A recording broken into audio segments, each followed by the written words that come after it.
opportunity that he got here in Washington. And he talked a lot about him, talked about the decision, remember in 2022, to go back to Carson Wentz for the Cleveland game on New Year's Day, 2023, that big game that could have really put them in a good spot from a playoff positioning standpoint. He had a lot of interesting nuggets. I think you'll enjoy the conversation. Scott Turner coming up on the show. Ben Standig will join us as well. Ben's put out his first mock draft, a multi-time mock draft champion. Ben's got his first mock draft out there, so we'll talk to him about that.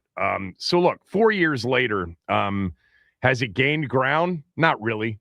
The results for a new launch of something that many people thought in the buildup to it, and many people thought for years and years, that if they ever swapped out the old name with something new, it would be some sort of financial boon, that this would be an incredibly exciting moment where you'd have, jerseys and shirts and, all kinds of stuff, selling out from every single store, because that's typically what happens in a new launch with a new name in a new market. But nothing had been done quite like this. You can compare the Indians to it to a certain degree, Indians to Guardians, but nothing like the 87-year-old brand attachment to the Redskins that this market, and not just this market, as we know, the Redskins were the popular team in North Carolina all the way down to Atlanta for many, many years before the NFL expanded in the late 60s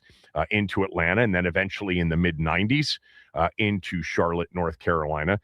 And we know, based on the transient nature of our market, even though I am a born and raised Washingtonian, and I think sometimes that gets underrated.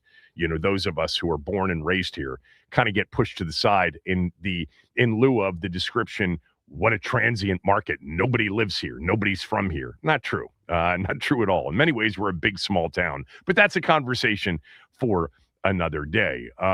But because there is some transience associated with our market, we have, Redskin fans all over the country. We see that in our radio numbers and podcast numbers. Listeners come in from all over the place, not just the DMV, because there are fans. There are DC sports fans who want to stay connected to the market. But what you saw was the first of its kind in sports, where a true emotional, long-term, many-decade attachment to something was disconnected. And the results were not favorable, certainly not in the first few years, and even now. I mean, any sort of projections that they had revenue-wise, incremental revenue-wise, were not met, not even close. They expected a lot of pushback. Of course they did. But not necessarily the kind of pushback that they've gotten. Look, Dan was checked out in the moment. I know a lot of you like to say that's the last vestiges of the Dan Snyder era. Technically it is, because it happened on his watch in 2022. But this was essentially Dan just saying, I've had enough. I mean, will you ever forget later that day on the stage with Theismann and some of the others, Dan looking completely disheveled, like that was the last place he wanted to be to kind of continue to promote on 2/2/22 the debut of this new name. He had checked out. He was well on his way to figuring out how to rid himself of this team, especially after losing the name, something that he said many years ago would never happen in capital letters. Never, never, never. Or was that it? No, whatever it was. I'm forgetting now. It's so long ago. It was never, never, never, I believe, in all capital letters. Correct me if I'm wrong. I might be on that one. But it hit like an absolute, what, in a punch bowl. I mean, it was so poorly done. The entire process, the marketing campaign, the website that was developed around it. We had essentially multiple outsiders, including Jason Wright, the team president, spearhead this thing. They didn't have a connection to this market. They didn't have a connection to the name. Even if they had people on that committee to help them, they weren't influential enough in the process. And we ended up with what we ended up with. I mean, hell, the debut 4 years ago today, even they didn't like it. when they got to it. Clearly, they weren't very excited about what they were announcing. I've had people ask over the years, do you think if the actual introduction had been professional rather than so amateurish, would it have, hit harder? Would it have landed better? No, they were in a no-win situation. That whole process was no win. It's the same thing today with this name, with ownership. And I've said this many times in their defense. Because Redskins isn't an option, that's my belief. I don't like it. I wish it were an option. I wish they could go back to Redskins, but I don't believe that the league and its major revenue-generating corporate partners would allow it at this point. That toothpaste left the toothpaste holder, and there's no pushing it back in at this point. There's just still way too much pushback and too much heat that they would take. Of course it would be an incredible thing for this franchise, for Josh Harrison Company. They would win big going back to the Redskins, but I don't think it's a possibility. I hold out some hope that, one day maybe we can clear the way. As I've said many times before, what many people who haven't followed the story don't understand is that Native Americans themselves overwhelmingly have never had a problem with Redskins. The name itself changed definition-wise. It certainly evolved definition-wise. What Redskins meant in 1940 is not what it means or what it meant from 1950 on. It became a definition that meant the professional football team who plays football in the NFL in our nation's capital, Washington, D.C. Redskins, noun, the team that plays football in Washington, D.C. as part of the National Football League. Nobody for a half century plus said to someone else, hey, there are a couple of Redskins sitting at the bar. And somebody answered, really, there are Native Americans sitting at the bar. No one said that ever in 50 to 75 years. The immediate answer anywhere in the country would have been, oh, who's there? Is Jaden Daniels sitting down? Who's sitting? Who? Deron Payne? Who's there? I love slipping in Deron Payne when I can. I'm hoping for a big year and a contract year coming up in 2026. But those days of fighting that fight, the opportunity was there. And because of their lack of finesse is the best way to put it, whether it was Dan or Bruce or anybody else associated with it, they were just never able to put themselves into a position where a moment like the summer of 2020 couldn't erase the name, which it did. And thank you, Fred Smith, for that. Of course, it's not really thank you, Fred Smith. It's thank you, Dan Snyder, for screwing over his minority shareholders and putting them into a position where they were so incensed that they took action. And in the case of Fred Smith as a minority shareholder, the action was, the name goes, or we, Federal Express, go. Look, I still have hope at some point it'll change. I still believe changing from Commanders and the current branding is better than not doing something. But again, in their defense, there's no easy answer. There's so much complexity around it. From where are they drawing customers from? Where are they going to draw customers from in the future? Is it better to really go after that younger demographic who isn't necessarily as tied to the name? They're just looking for a football team to root for. Is that the way young people even consume professional teams anymore? There's so much that I don't have any clue. But I know this, that any answer other than Redskins would be polarizing. I think the least polarizing would be Washington football team, old uniforms, old logo back. We all refer to them as the Skins. I think that would be the least polarizing, but what do I know? That's just a gut feel. They know a lot more, and they've got a lot more information. But clearly it is not taken hold, even with those that said winning would cure all. Well, they had the most winning season they've had in 33 years in 2024. And yes, there was a bounce. I doubt it was the bounce that a lot of you thought it should have been and that they thought it would have been. And of course, 2025 was a disastrous season. We'll see. I do think over time, winning a solid franchise that behaves much better than the one we used to have. And so far, that's the case. We have actual adults running the football team, owning the football team. So there is that. It's a different day. There's no doubt about it. If you're interested just in the football, it's a much different day than it's ever been. But 4 years ago today, that was one of the all-time embarrassing debuts of anything by a legitimate, big company, major multi-hundreds of millions of dollars revenue-wise company. Even they didn't like it by the time they got to the debut. Woo. Anyway, Super Bowl week. First blush, Max, 4.5 is the number right now. Seattle's a 4.5-point favorite. If I told you you have to play the game and you've got a wager on it today at 4.5, where do you go? Right now, my brain sits with the New England Patriots for the moment, but there's still a lot of time left, dude. I can't make a final call quite yet. There's still some things up in the air, but right now I'm sticking with Patriots. To win it or just plus the number? For now, I'm going to say plus the number, but I could be convinced. You know what? No, we're going to say straight up money line. You know what? I think I'm with you. Right now, if you told me I have to play the game, I'm playing the Patriots plus the 4.5, and I might play them on the money line. And I'll tell you why right now. And we, of course, on Friday, will have our official picks, and we could completely do a 180 by then. That's very possible.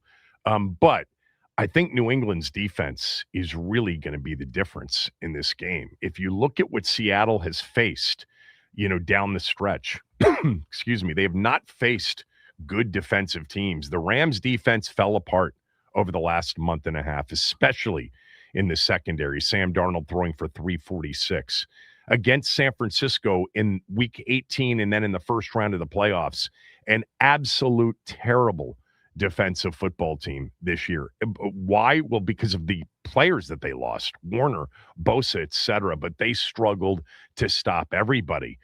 San Francisco did. You have to go back to the Minnesota game on November 30th to find the last really good defensive team that they faced. They did face Atlanta, who was starting to play good defense, and they annihilated Atlanta. But they annihilated Atlanta in part because of special teams. This was a 6-6 game at halftime, and then you had a kickoff return, you had a fumbled punt, you had 3 turnovers in the game, and the game got sideways. The game against Minnesota is the one that will resemble the New England upcoming Super Bowl matchup the most defensively, not stylistically, but in terms of what it can do against Sam Darnold and the Seattle offense. Sam Darnold and the Seattle offense against Minnesota on November 30th couldn't do anything. They had 219 total yards, and that was with 4 extra possessions. Max Brosmer was the quarterback for Minnesota that day. He threw 4 interceptions. The Vikings themselves turned the ball over 5 times total. They committed 10 penalties in the game. They were an absolute mess. They couldn't do anything offensively. But you know what else? Seattle couldn't do anything offensively. They averaged 3.8 yards per carry, and Sam Darnold threw for 128 yards, got sacked 4 times, and had a 23.3 QBR. Terrible. This defense is the first defensive test Seattle's had in it'll be 2 months. 2 months plus. So this is why I like the chances of New England. Sam Darnold's worst game of the season QBR-wise and passer rating-wise was that Minnesota game on November 30th.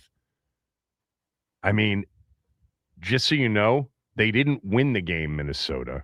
They lost 26-0. Seattle won the game. Big. But Seattle's offense didn't do anything that day. Minnesota handed them the victory with 5 turnovers and 10 penalties and a third-string quarterback, essentially, in Max Brosmer.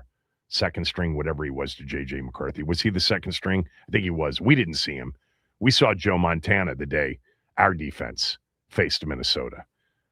But Seattle's offense, had a test, and that was the last one. And I think still Sam Darnold is capable of, with a really good defensive team on the other side of the ball, not playing at the same high level that he's played at recently. The Rams defense was crumbling. The 49ers defense had already crumbled.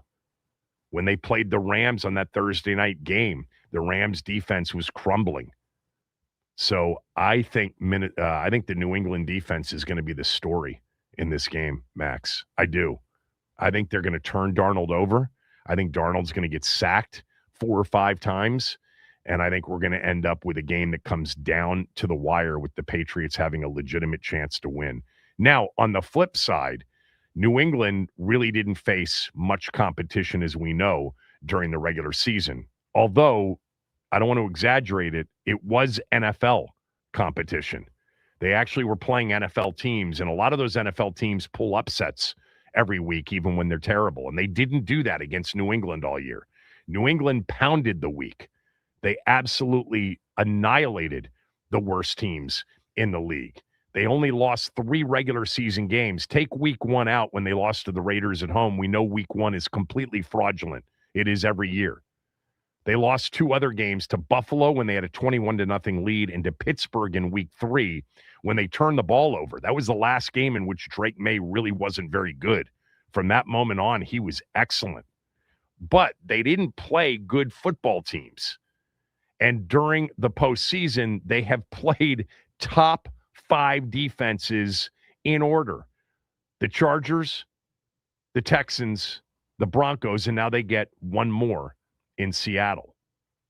The total in this game is high, I think, at 45.5. I do think that is a bit high. Bit surprised at that. So who knows? There may be a lot of underaction, and I may end up going over at the end of the week. But the way, I see it is 2 excellent defensive football teams, 2 quarterbacks who tend to struggle against really good defensive teams. Yes, Sam Darnold's last game against a good defensive team struggled. And it's going to come down to protecting the football. And we might see, 15 punts in this game. One team with 8, the other with 7. I'm not predicting the Rams-Patriots 13-3 Super Bowl, but these are 2 excellent defenses. And I think Seattle's quarterback has proven that he can throw up against really good defensive teams. And Drake May is I like Drake May. I do. But he has not played well in this postseason. And he got hurt at the end of the Denver game. I think most of you have seen that. Banged up his shoulder a little bit. Not that it's going to be an issue come Sunday in Santa Clara for Super Bowl 60. But he banged up his shoulder on that very last drive of the game in the snow against Denver, or maybe it was the next to last drive of the game. And yeah, he has turned the ball over a ton in this postseason. Didn't do it against Denver, but his coach wouldn't let him do it. His coach wouldn't drop him back, which was smart. I could easily see a 17-14 kind of a game. If you put me on the spot today, I'm taking New England plus the points. And I think I am with Max. I think I'd probably play him on the money line. Sam Darnold's, rise here is great, because when everything's perfect, he can really throw the football. The offense is perfect, the whole thing. But when he plays really good defensive teams, it doesn't always work out that way for him. And New England is outstanding on defense. All right. I want you to hear Scott Turner with me from the podcast the other day. He was excellent. Talked a lot about the 3 seasons here as an offensive coordinator. I'll play that for you when we come back. Kevin Sheehan Show, the Team 980 and the team980.com.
So I had Scott Turner on my podcast Friday. He spent like an hour with me. And so I'm going to play back the parts where he talks about his time here as an offensive coordinator, even though I got to tell you, there were some really good stories from his dad's time here in the games. He's got a very good memory when it comes to everything that's happened here while he's been here. Like I said before, Scott Turner grew up here. I mean, he lived in Dallas, obviously, during his dad's years as the Cowboys offensive coordinator, winning, Super Bowls.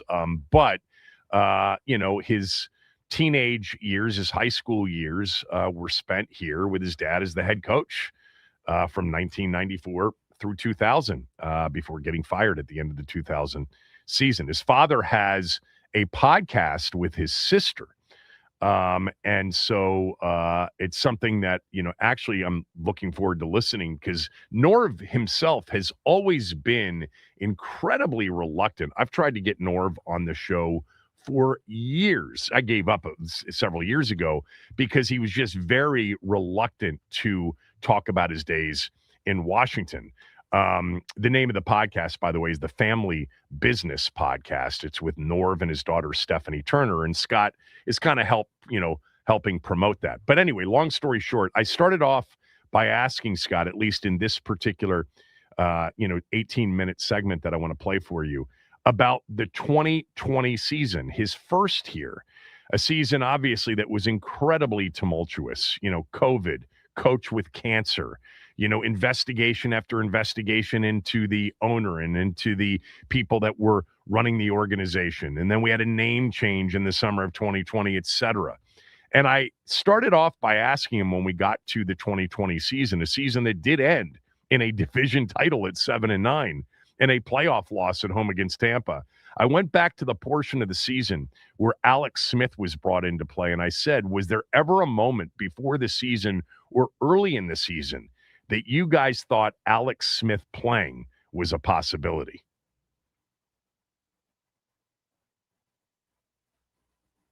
We didn't anticipate it. I mean, we had traded for Kyle Allen. Obviously, there was such little practice time going into that year. So it's hard to say okay, we're going to create a quarterback competition.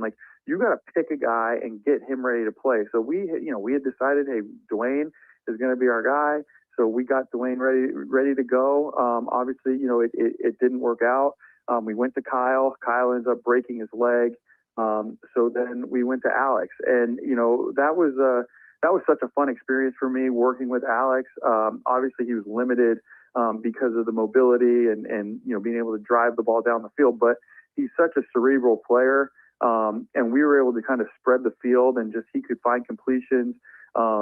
We tried to manufacture a run game, but again, we were such a young team, and the year before, they weren't very good offensively. So we were, and we weren't very good offensively in 2020, but we were trying to kind of build off of that. And Alex really did a great job. And he's the guy that really kind of got us going, as well as the defense. But Alex did a great job of managing games and not putting the defense in bad situations. And I had such a good relationship. He knew what I was thinking, as far as, where the ball wants to go. And if it doesn't look good. And the problem was, as the year went on, that leg, when he could play initially, but week after week, and that's just the NFL in general. But when you're coming off of that type of injury, now it kind of wore down, and he was able to play the game in Philly, the last game of the season, where we clinched the division, and then he couldn't play in that playoff game, and everybody knows Taylor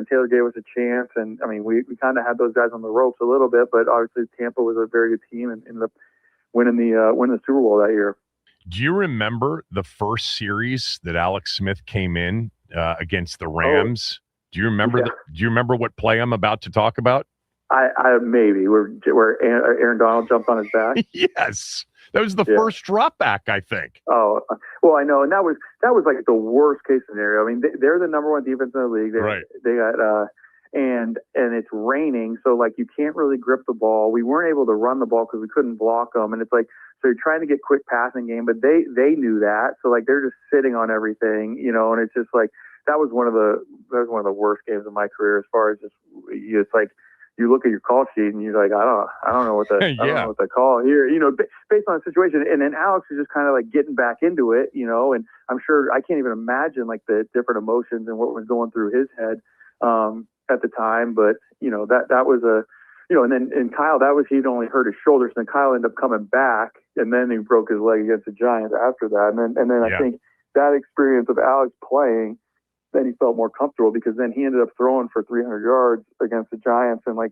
3 quarters, and then he threw for 300 the next week against Detroit, where we lost both those games. And then after that, we kind of put together a little bit of a winning streak. Yeah, well, some of those games were really actually very close games. I remember the going for 2 at the end in the Meadowlands against the Giants. That was with Kyle Allen at quarterback. That was with Kyle. Yeah. And then, destroyed Dallas on Thanksgiving Day. And actually, for all that the fans want to say about, those 3 seasons in particular, there was a big sort of stunning win each season. That season at Pittsburgh, they were undefeated. It was a COVID reschedule game on a Monday afternoon. Do you remember that game when you stopped their perfect season? Was it a Monday or was it Tuesday? It was early Monday. I think you played the Eagles in 2021 on a Tuesday, but I think that game was Monday afternoon against Pittsburgh. I think. Yeah. Yeah, I think, no, you're right. And then, that game was big. That was, we had come off Thanksgiving. And then we beat Pittsburgh at Pittsburgh, and that was big. And then obviously what you're going to say, 2021 with Tampa and winning that game, and that was a lot of fun. And then the Philly Monday night game, 2022, exactly. Yeah, 3 games in which you guys were double-digit underdogs, and 2 of those games on the road where nobody really gave you a chance. The playoff game against Tampa, I've talked about this game many times. Our fans like to think that we were the closest to beating Tampa. And what I've always said is Tampa, literally, if Chris Godwin doesn't drop 4 passes, they would have had 600-plus yards of offense. With that said, offensively, you guys moved the ball up and down the field, and that was the game for Taylor Heinicke. Going into that game, did you have any clue that you could get that kind of performance out of Taylor Heinicke? Yeah, I mean, I know it's like hindsight's 2020, but like, I had Taylor in Carolina. That was the third. Yeah, I had him in Minnesota as an undrafted free agent. Like, that's how we originally got him, and out of Old Dominion, and he ended up making our team, and then we had him in Carolina, and he just like he knew my system, and I knew like a fresh Taylor. He's such a good athlete, and he's so tough that like a fresh Taylor where the other team doesn't really know exactly what he has to offer. And then also, like, we had nothing to lose. So, like, that was one of the most fun games I've ever called, because you kind of let it rip, and I always remind myself in the past, like, or even, in other times, like, to just be more like that all the time, because, it's like, again, we're playing Tom Brady, like, no one expects us to have a chance in this game. We're playing a quarterback that hasn't played all season, or just played in limited role, all season. He played a little against Carolina earlier that, a few weeks before, but just kind of let it rip. And I knew like what he had. I knew the talent, I knew the athleticism, and I knew that he could, create some issues for the defense that way. And he came out, throwing it, and he's a fearless player, as you know, from watching him, all those starts in Washington. And so I did. I mean, and when you're a coach and you prepare, like, you always see the path to victory, even though it might be smaller, but you always like. Because you're selling it to the team, and you're selling it to this. So there was optimism that we could be successful moving the football, and then we were, and obviously a lot of it was, our players making a lot of plays, and in particular Taylor. Let's go to the next season, 2021, because that 4-game winning streak that got you to 6-6, you guys were legit. You were running the hell out of the football. No, you're right. We had a good formula. Dallas came in, and we were trying to catch them for the division, and they came in and kind of took it to us. And then we had a chance to come back, and we ended up losing that game by 7. We had the sack fumble at the end of the game at home, and then that's when, after that, is kind of when the COVID bug really kind of hit us, and then we lost a few in a row and ended up winning the game last game of the season against. I think 2022 was the best defensive team of those 3 years, but I'm wondering if you guys don't have all of those COVID losses, and I'm trying to think. It was like what's his face? You had to start Garrett Gilbert, I think it was, at quarterback. I mean, it was a revolving door at quarterback. But did you think that going into that stretch, that may have been the best that you guys were during your 3 years here?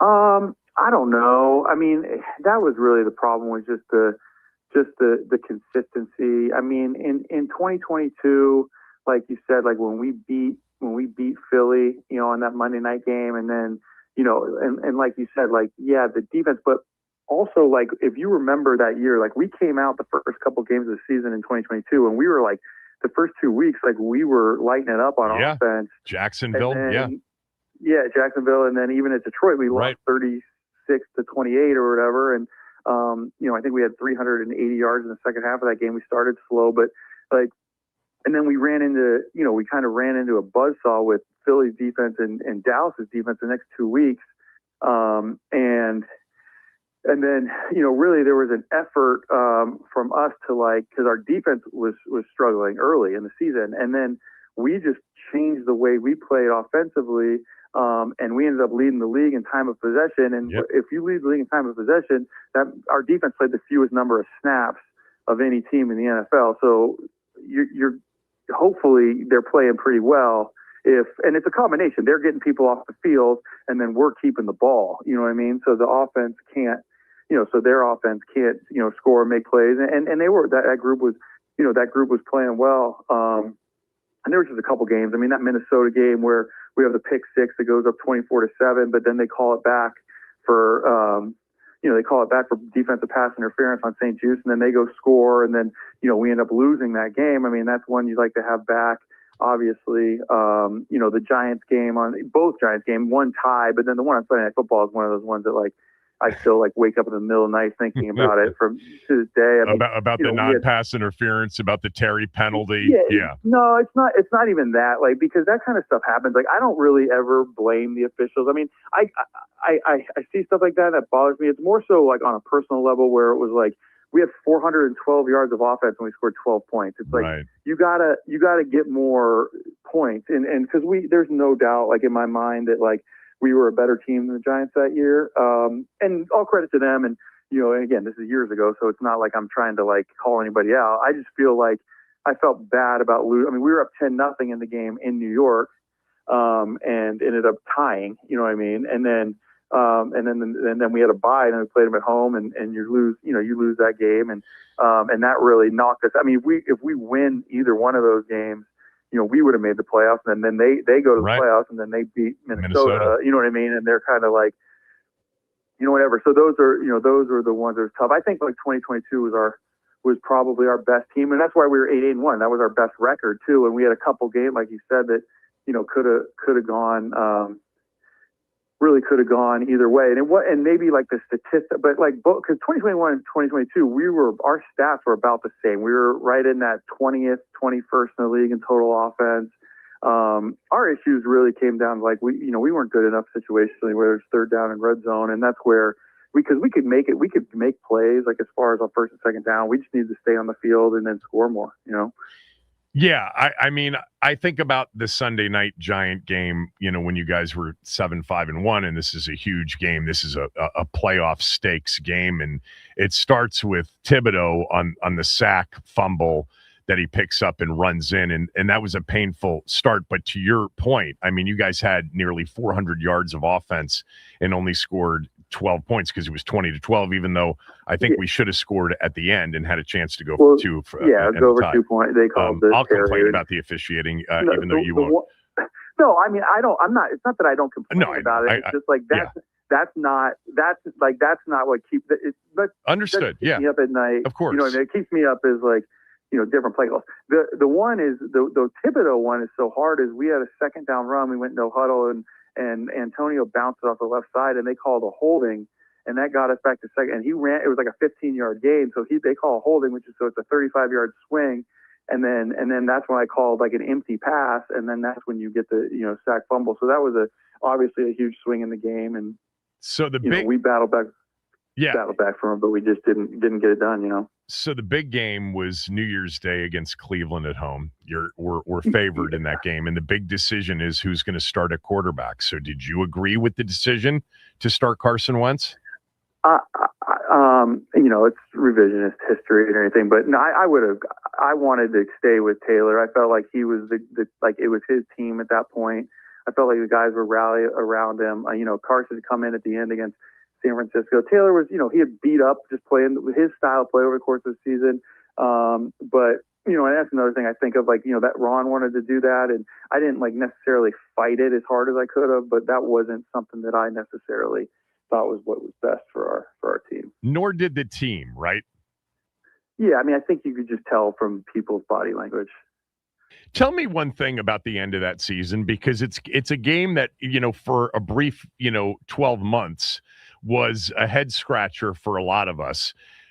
We go from not really wanting to play Sam Howell in the season finale to Taylor suggesting, at least according to reports, that Sam Howell should start the final game. He starts the final game. He was okay against the Cowboys.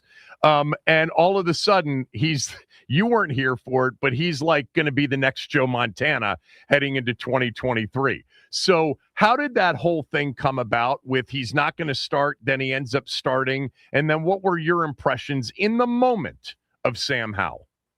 I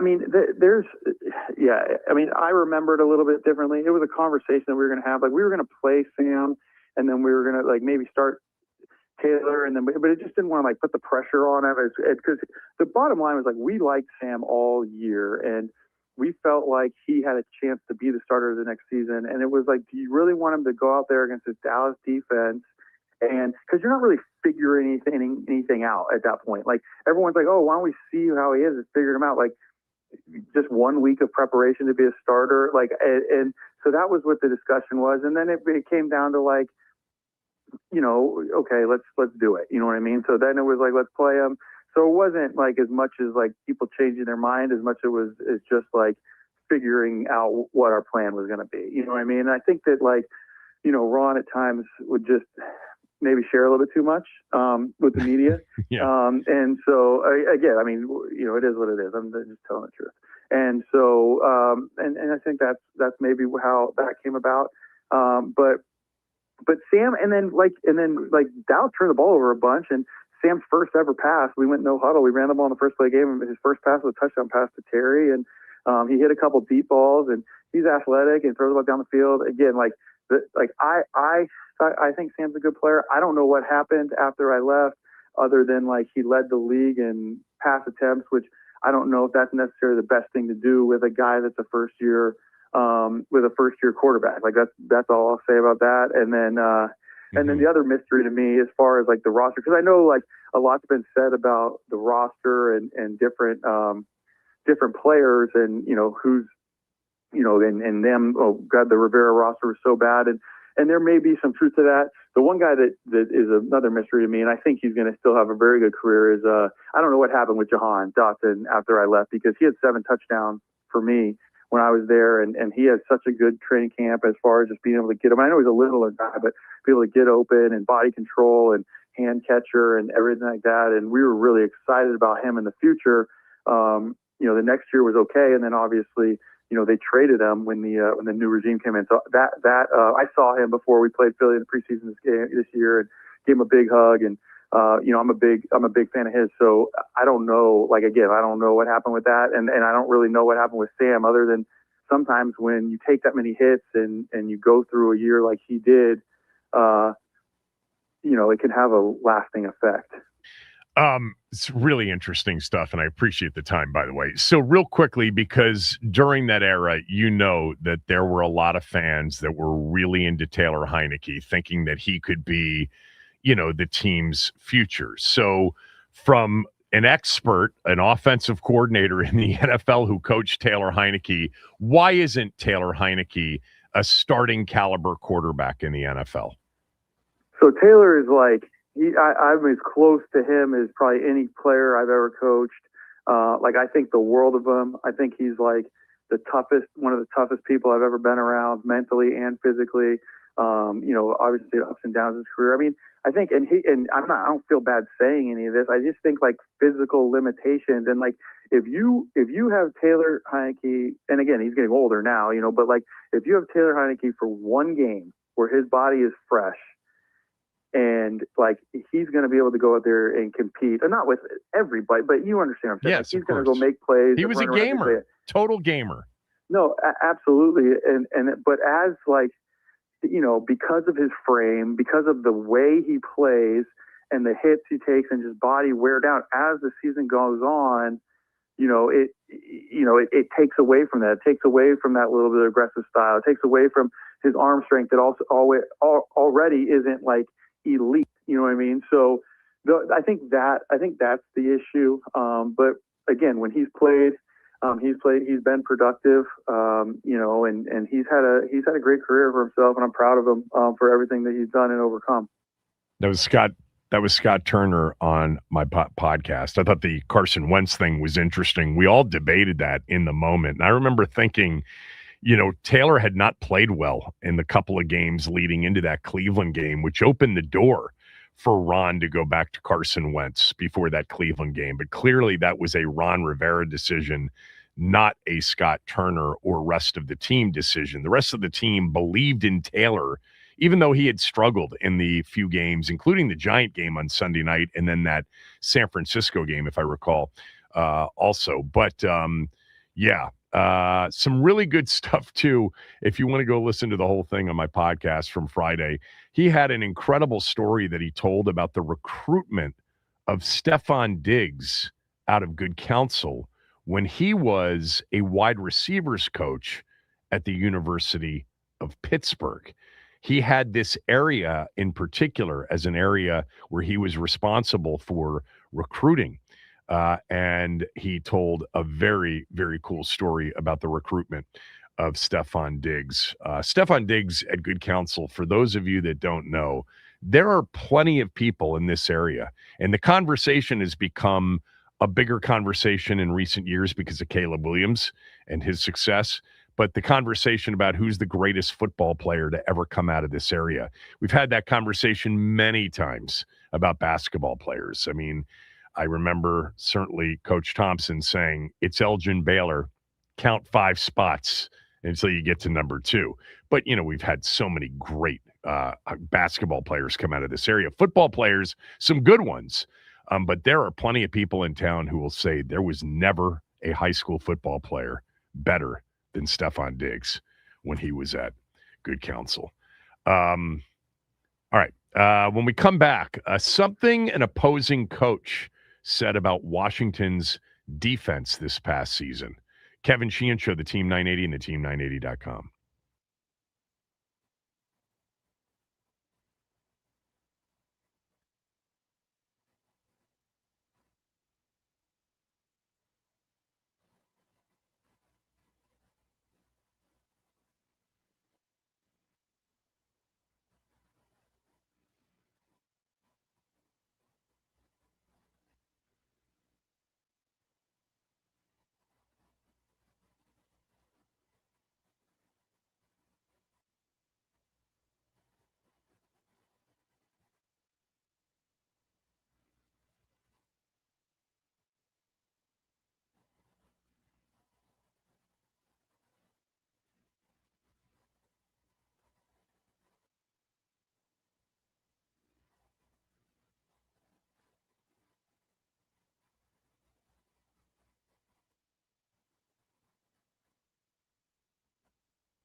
John Keim wrote a story on Friday about Washington's off season for ESPN.com. And there were a couple of quotes in John's story, or a couple of, sourced comments that I wanted to read. Hold on, I have to sneeze, Max. Stare at the light, Kevin. Just Stare at the passed. light. I'm good. The first was this, that the two coordinator openings, he writes, injuries impacted this season, but as one team source said, it also revealed that they lacked enough depth to overcome them. Washington's offense has a strong foundation, starting with Jaden Daniels, who will be entering his third season in 2026. 2025 marked by injuries, played 4 full games, yada, yada, yada. One current NFL coach said, one reason the Commanders' defensive coordinator opening was appealing stemmed from the presence of the former number 2 overall pick, Jaden Daniels, knowing how a healthy year from him could boost the entire team. Yeah, I mean, I don't think it was the most attractive of the defensive coordinator openings. I think if it had been, maybe Jonathan Gannon would be here. But Brian Flores, by the way, did you see he got a contract for $6 million a year, highest paid defensive coordinator ever, to stay in Minnesota. But Raheem Morris also, by the way, now in San Francisco as their defensive coordinator. But here were the two things that I wanted to read specific to the defense. John writes, there's no use separating the categories on defense because the Commanders need help all over. One opposing coach who faced Washington in the second half of the season called it, quote, the easiest defense they faced all season. He said they weren't worried about any spots beyond the interior of the line, Deron Payne and Javon Kinlaw in particular. Another opposing coach said earlier this week that Washington needs to add a lot more talent on that side of the ball, regardless of who gets the defensive coordinator position. So second half of the schedule, to me, if it's a head coach, it's got to be Dan Campbell. It's got to be Dan Campbell who said that. That was the worst defensive performance I can remember. It wasn't just that Detroit was essentially in a 7-on-7 scout team drill. It was that everybody was wearing a red, jersey, and they couldn't be touched. So when you read that quote, one opposing coach who faced Washington in the second half of the season called it, quote, the easiest defense they faced all year. It's got to be them. In that game, remember, the Lions, in that game, 546 yards, and they didn't try in the fourth quarter. They could have had 700 yards in the game if they had kept their foot on the pedal, which they didn't. Why would they? They were up 41-16, basically. Their last 2 drives were run-out-the-clock drives in the game, with over the last, few minutes of the fourth quarter. I mean, why would you do anything other than that? They could have ended up, had they wanted to, with 60-plus points and 700-plus yards in the game, if they had wanted to. I remember the following Monday morning, their drives went 10 plays, 78 yards, touchdown. 9 plays, 65 yards, touchdown. 9 plays, 87 yards, touchdown. 13 plays, 64 yards, field goal. 5 plays, 72 yards, touchdown. 9 plays, 72 yards, field goal. 6 plays, 84 yards, touchdown. 6 plays, 15 yards, field goal. They scored on their first 8 possessions. They were 8 for 8. And then, that drive, the field goal drive, they just ran the ball. They didn't throw it. And then the final drive of the game, they just ran the clock out.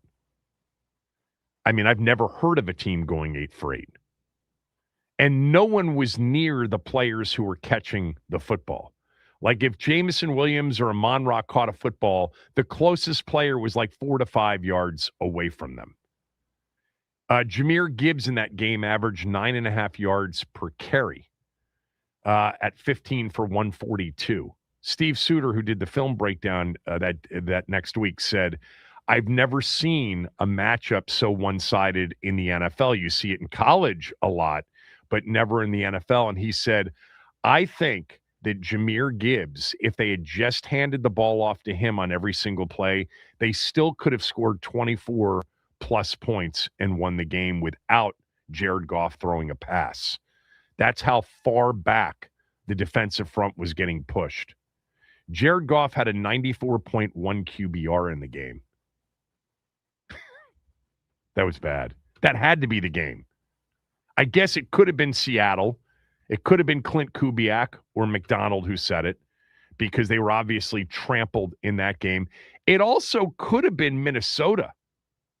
It could have been Minnesota because J.J. McCarthy was so bad this year, but the only game where he looked like a legitimate upper-tier NFL quarterback was against our defense. His best game of the year was against us. Had a 76.2 QBR in the game. Geno Smith's best game of the year for the Raiders was against us in week 3. God, this defense needs a massive makeover. We got the coordinator. The staff is changing. Ben will get into that with us at 12 because there were some defensive coaches let go. So Durante Jones is going to have a chance to put his imprint to a certain degree on the staff that he ends up coordinating and coaching. But God, they need talent too. This is going to be a free agency.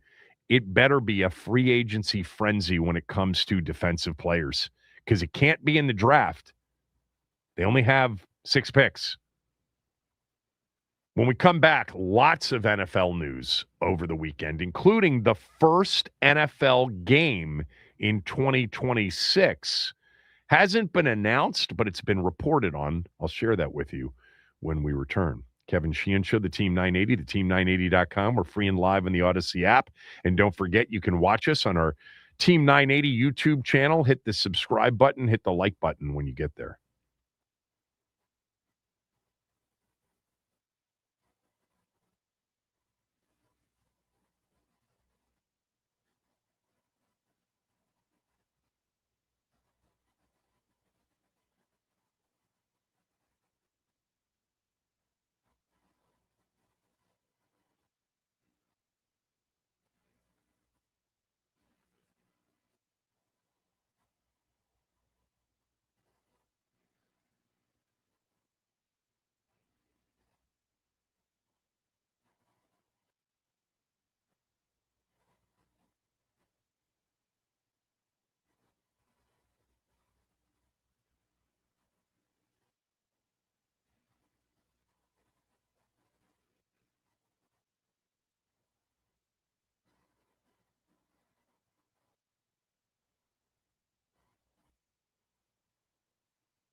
Man, Sean McVay's coaching tree, if we're just going to tie it right back to Sean McVay, pretty impressive.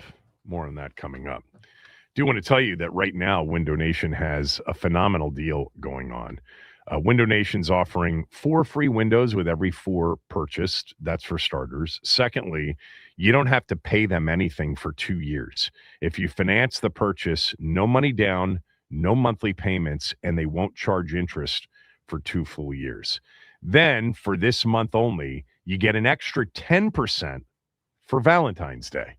Not if you order on Valentine's Day, but just a 10% discount off of the buy 4, get 4 free in addition to. So there you go. That is a great deal. You will realize all of the savings from new windows, and those include clearly heating bills and air conditioning bills being lowered. New windows, better insulated windows, keep the warm air in during the winter, keep the cool air in during the summer. You end up paying less on your utility bills. That's a huge benefit. You'll realize that benefit for 2 years before you've paid dime one on your new windows. It all starts simply with a free in-home estimate. So go to windownation.com, mention my name, and they'll schedule a fast, free in-home estimate for when it's convenient for you. It's an hour or less. They'll come out to your home. You'll actually find out which windows in your home need to be replaced. And from there, it's just getting the windows in. But you can shop the deal. You can try to find a better deal. I don't think you'll find a better product. I don't think you'll find a better company to work with. They've got 45,000 5-star reviews, number 1 by Forbes magazine among all window installation companies nationwide. And the deal's going to be a tough one to beat right now. So windownation.com, mention my name. They'll take really good care of you. So all of the coaching jobs have now been filled. The head coaching jobs over the weekend were filled by Mike LaFleur in Arizona. And we have Clint Kubiak. I think everybody thought Clint Kubiak was going to get a job. And Kubiak, of course, during that Super Bowl week, the quiet week last week, was able to finalize the terms of a new deal to be the new head coach in Vegas for the Raiders, where they certainly are expected to select Fernando Mendoza, number 1 overall. Mike LaFleur, another Sean McVay offensive coordinator, to get a head coaching job. The list of Sean McVay, his tree now is becoming pretty impressive, because every offensive coordinator, Liam Cohen, Kevin O'Connell, Matt LaFleur, and Mike LaFleur, all have head coaching jobs. There are other coaches on his list, like Jed Fish at the University of Washington. Sometimes people forget him. Zach Taylor, remember, in Cincinnati. Brandon Staley was his defensive coordinator, got a head coaching job with the Chargers. Raheem Morris, from defensive coordinator, Super Bowl winner, to Atlanta. But it's really, the ultimate, seed that started this tree is Mike Shanahan. But Sean McVay's tree is impressive. So we now have all of the head coaches, in terms of the guys that we thought had a shot to get jobs, like legitimate shots. Brian Flores, to me, was the big one, along with Chris Shula. I think there was a real feeling that Chris Shula would get a job, but the Rams defense fell apart. It fell apart.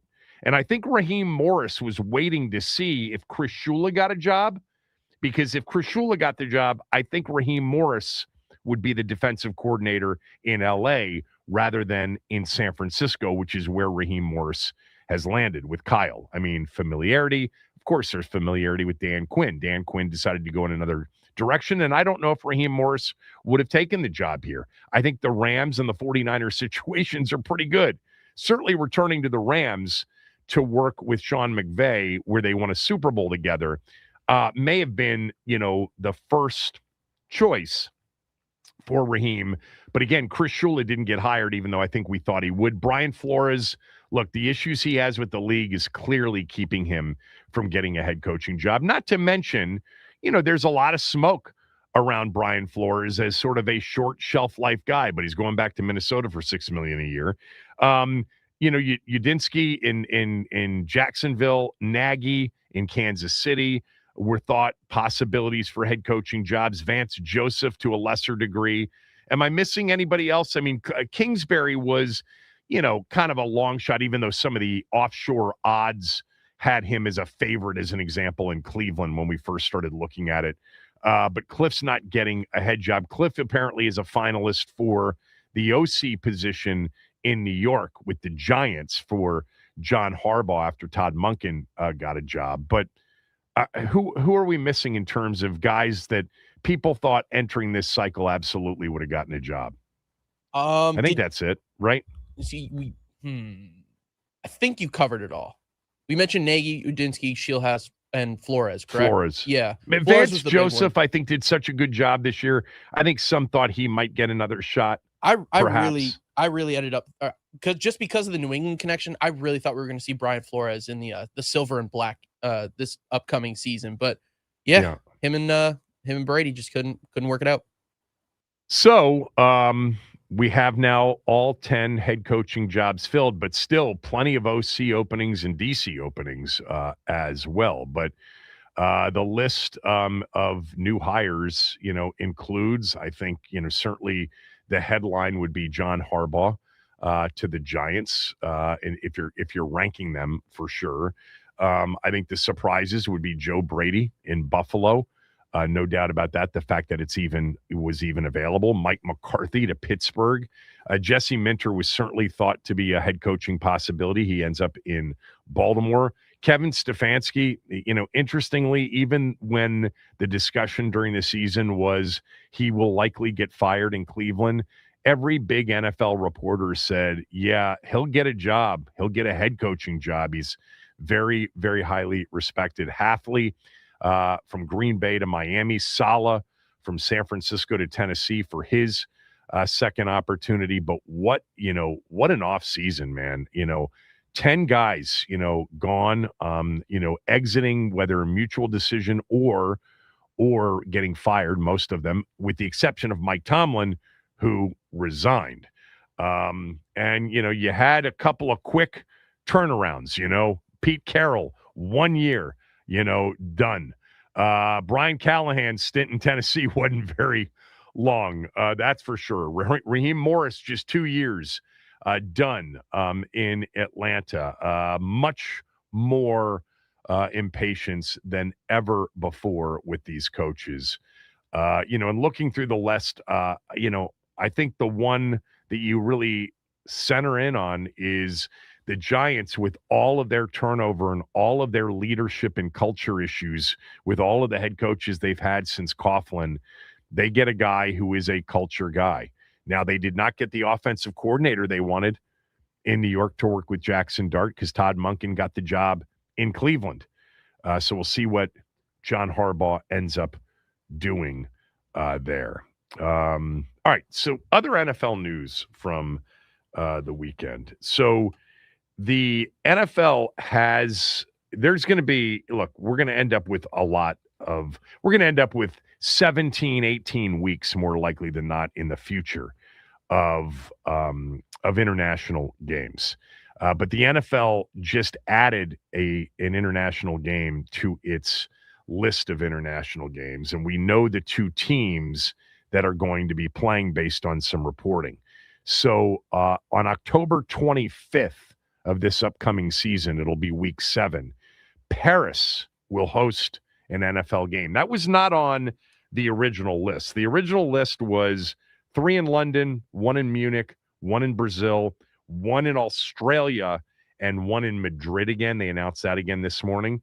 But today, the NFL announced that it will play its first ever regular season game in Paris.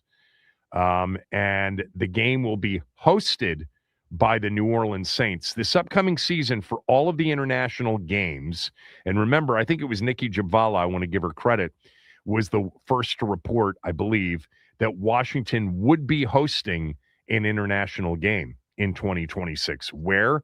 We don't know. I would assume it might be London. It could be Munich. It won't be Australia. I can almost promise you it won't be Australia. They're going to take one of the West Coast NFC teams, like the Rams, as an example, like maybe Seattle as an example, 49ers to host an Australia game. That travel is just so significant. They're not going to make an East Coast team travel to that should be a matchup between West Coast teams. You know, the Rams and somebody else from the AFC West Coast. I don't know, do they play the Chargers? Whoever plays the Chargers, whoever plays the Raiders, that's probably the matchup in Australia. Washington could certainly play the Rio game in Brazil. They could play the game in Munich. They could play 3 in London. But the Paris game, even though the NFL has not announced this, there has been reporting that Paris's first game is going to be, yes, the French Connection Saints against the Browns on October 25th, Sunday. So that appears to be multiple reports out there, awful announcing. My guy, NFL Nerd, has it too, that the Saints will be hosting the Browns. And yes, because the NFC has 9 home games, 8 home games next year, one of the NFC teams will be the host of the international games. So Washington's hosting of an international game means they'll have 8 games in Landover next year, not 9. Just if you're keeping track of all of that. The French not going to get our best. They've gotten our best before over the last, 80-something years, 90-something years. They've gotten our best in other areas. They're not going to get our best matchup, but then again, it's the NFL. Who knows? Who knows? I actually think the Saints were playing some really good football at the end of the year, and Tyler Shuck looks like a guy that could, turn that thing around. We'll see. More NFL news. So Justin Jefferson in Minnesota came out and said they would have been better off had Sam Darnold been retained. He told USA Today Sports, quote, "Everybody knows the difficulty of the quarterback position this year and how we were dealt it. But having a quarterback that already had a season under his belt with us, knew the plays, knew the playbook, knew the players, throwing to me, Jordan Addison, TJ Hawkinson. Remember, Addison missed the first 3 games of the year, suspended. All these guys, I definitely feel like we would have done better," closed quote.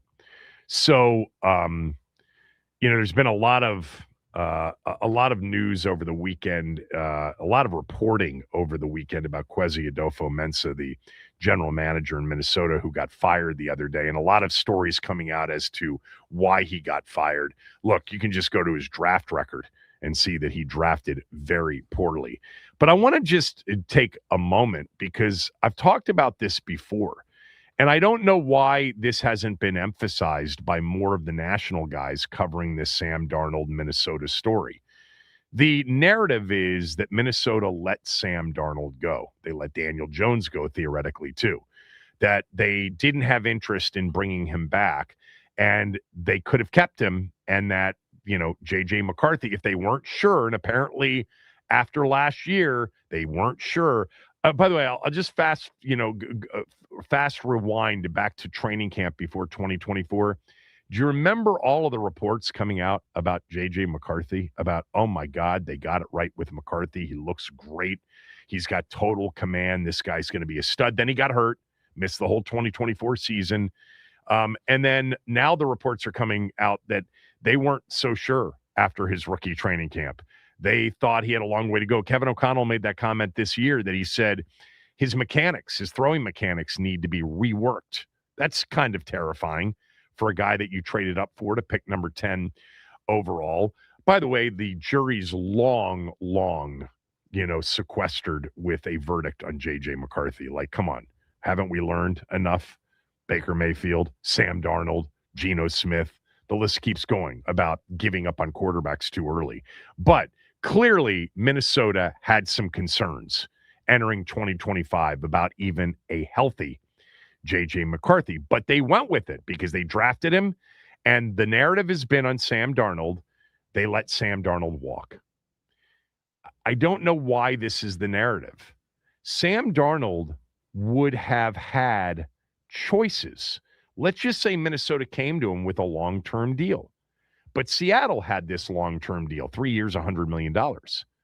Minnesota could have franchised him, but do you know what? I went back and looked at this. Minnesota had $15 million of cap space. You know what the franchise tag was for the quarterback last year? $40 million. far cry from the 19-5 with Kirk back in 2016, 2017. You know, it went from 19 to 23-5 or whatever it was that second year he signed the franchise tag. Minnesota couldn't franchise Sam Darnold without a lot of salary cap maneuvering. Sam Darnold's best opportunity was in Seattle. That was the team that could give him a long-term deal. That was the team that could name him starter day one without a first-round pick from the year before, not just a first-round pick, a top 10 pick, sitting in the quarterback room. Like, why would Sam Darnold have come back to Minnesota with J.J. McCarthy there? And there's some question about, or certainly an itching to see what J.J. McCarthy could do on a deal. The better opportunity for Sam Darnold was Seattle all along. He made the right choice, even if there wasn't a choice. Look, Minnesota certainly, you know, in hindsight, should have tried to keep Sam Darnold. In hindsight, should have given him a long-term deal and named him starter and said J.J. McCarthy was drafted to be your backup at number 10 overall, which, of course, is never the case in the NFL. You draft a quarterback in the first round, that dude's getting a chance to be your starting quarterback. So, look, if Minnesota had not committed to drafting a quarterback in 2024, Kirk Cousins would still be in Minnesota. Kevin O'Connell desperately wanted Cousins to stay, but they wanted to draft a young quarterback. Kirk went to Atlanta thinking Atlanta wouldn't draft a young quarterback, and they did anyway. But this idea that Sam Darnold was let go like he was cut or he was traded is just the wrong way to describe it. They really would have struggled to use the franchise tag on him, given their cap situation. And Sam Darnold, having what Seattle offered, would have been nuts to stay in Minnesota. Nuts. Seattle was offering a long-term, very healthy deal, considering his last two games cost him some money. There's no doubt about that in Minnesota at the end of 2024. That game against Detroit on the road and the playoff game against the Rams cost him some money, but still, Seattle was there. We believe in you. You're our guy. There's no young guy behind you. We don't have anybody behind you. I mean, you're the starter for the next 3 years. This is your job. And Minnesota couldn't offer him that. So what are we talking about here? Why would Sam Darnold have chosen to go back and compete for a job for maybe much lesser money versus taking more money and not having to compete for a job? I am continually, we've talked to Charch about this during the season. We talked to Charch, and Charch said, you're right. It would have not been a smart decision for Sam Darnold to accept a deal to stay in Minnesota, other than he had such a good year and had such a great cast, you know, with Jefferson and Addison and Hawkinson, et cetera, and Kevin O'Connell. But still, they were itching to play J.J. McCarthy, even though they weren't sure about McCarthy after the first, summer with him. But you don't draft a quarterback at number 10 and then not give him a chance, especially when his first year was an injury-related year. So McCarthy was going to be given that opportunity. It makes no sense for Sam Darnold to have chosen a place in which he may not have played this year early on. He would have eventually gotten in there when they got, a load of what McCarthy was or is right now. Doesn't mean J.J. McCarthy is going to be that forever. It's just interesting to me why they're blaming. There's so much blame on Minnesota and even Justin Jefferson, assuming that they could have kept Sam Darnold. I don't get it. I don't know why Sam Darnold would have ever stayed in Minnesota with the option of Seattle there. And it was a 3-year, $100 million deal to be the starter for the next 3 years. And he flourished under, by the way, a Shanahan-style, Kevin O'Connell-style offense with Clint Kubiak as the offensive coordinator. And by the way, some pretty good talent. Jackson Smith-Njigba, pretty good. Or Njigba, as a caller corrected me on last week. So busy NFL news this weekend. And today we are 100 days estimated away from the schedule release. That means we are about 95 days away from the mock schedule. Kevin Sheehan Show, the Team 980 and the team980.com.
No defense, so there was no help. Peterson jams it! Game, and he gets a lot of defensive attention, which opens up things for his teammates. Peterson averaging 21.6. The bucket against Kevaketa. A miss for Saunders on a three. Here's Peterson. Got it. Game. Peterson knocks another one away. Second time he's done that. Boy, talk about a two-way player. He has been active in every... And they could be the top 4 picks in the draft. I think they will be. Yeah. And they're all playing at an All-America level. Right face guarding Peterson. Peterson gets a little space and knocks it down.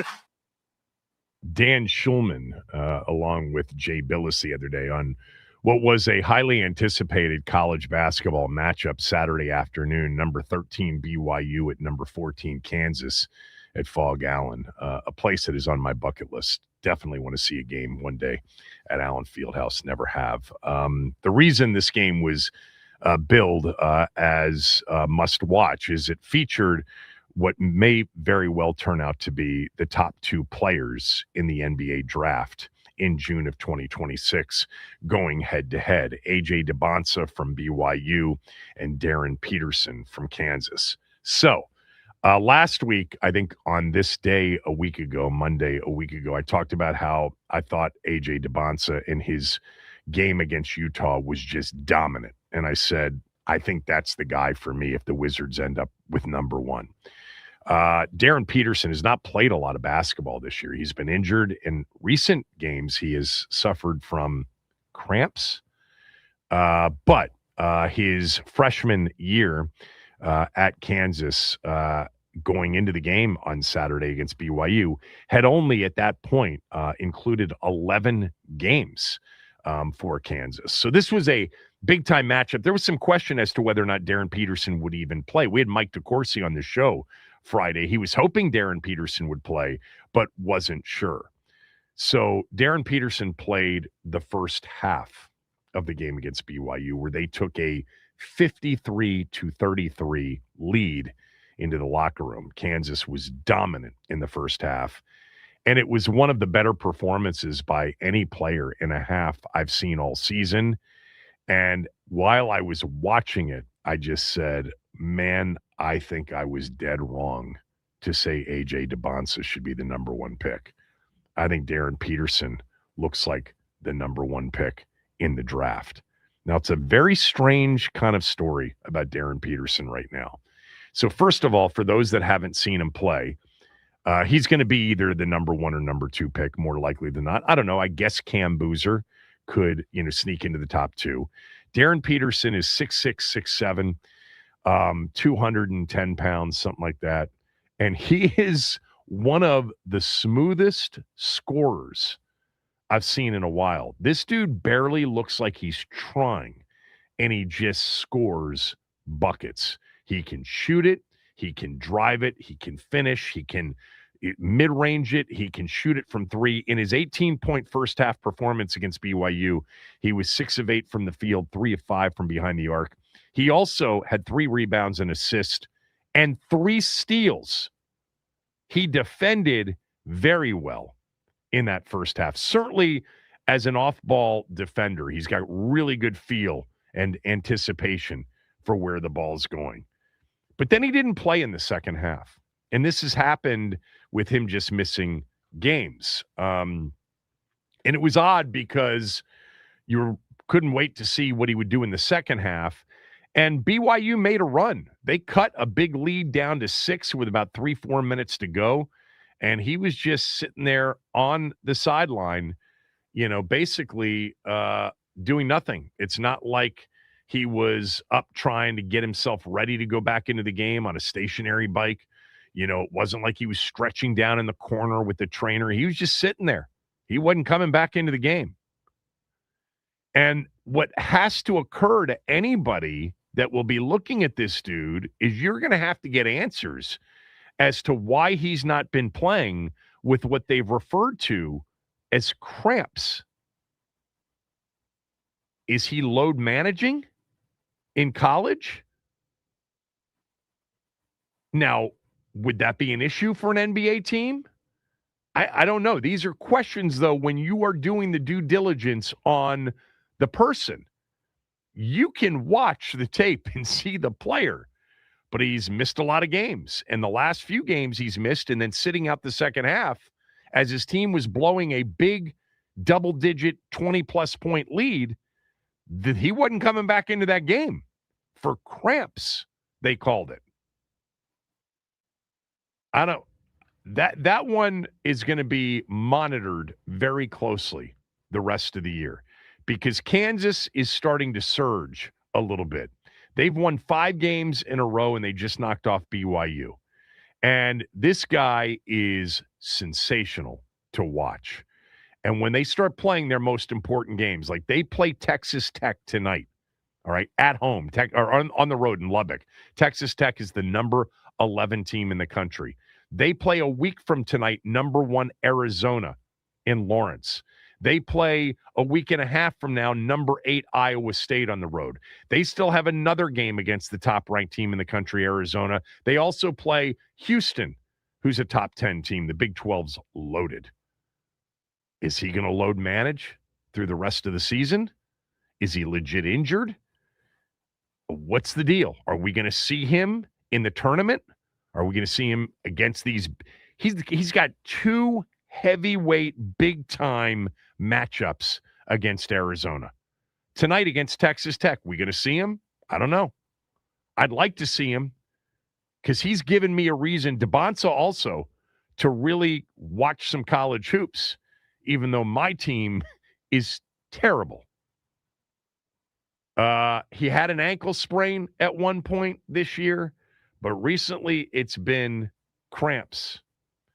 Self said something to the effect that he was gassed and out of rhythm. Practice, hasn't been, consistent enough. And with those cramps, they didn't want to, rush him back with the big lead.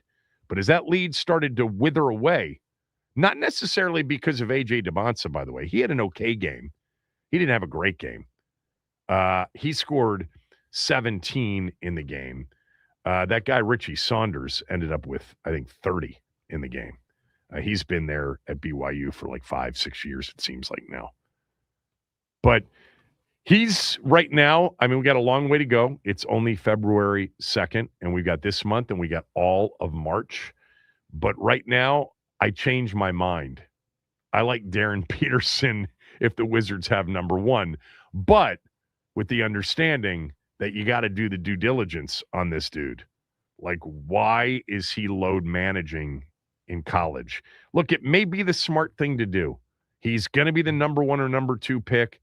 He's not maybe completely healthy, had the ankle, but you like to see, I would think, as a general manager, Winger and Dawkins are looking for an absolute dog and a killer. That's what you want when you have a talent like him. Now, stylistically, he'll never look like a killer. Doesn't mean he isn't, but he's so smooth. He scores so easily. There's a certain pace to the way he plays that he just makes it look so easy. And then defensively, he'll get after it. But you're now entering the 2 most important months of the season in that sport. Is he going to load manage his way through the 1 year of college at a power program like Kansas, whose fans in the sport want to see him play, 30, 35 minutes against Arizona in 2 nights? Want to see him play a Sweet 16 game start to finish if that's what they need him to do? A national championship game, a Final Four game? Something to keep an eye on the rest of the way with Darren Peterson. But his first half was truly, truly impressive. Delivering on that stage for that game, the way he did on both ends of the court,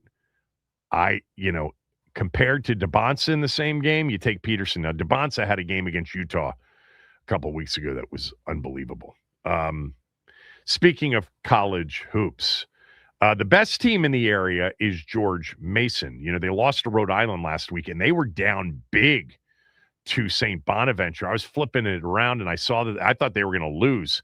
Next time I look back, they've got the lead late. They came from way back to beat St. Bonaventure 77-73. So Mason's still in good shape, in the A10. They're sitting there with an overall 8-1 record, 20-2 overall. Now, St. Louis in that league having a year. They are 9-0, 21-1 overall.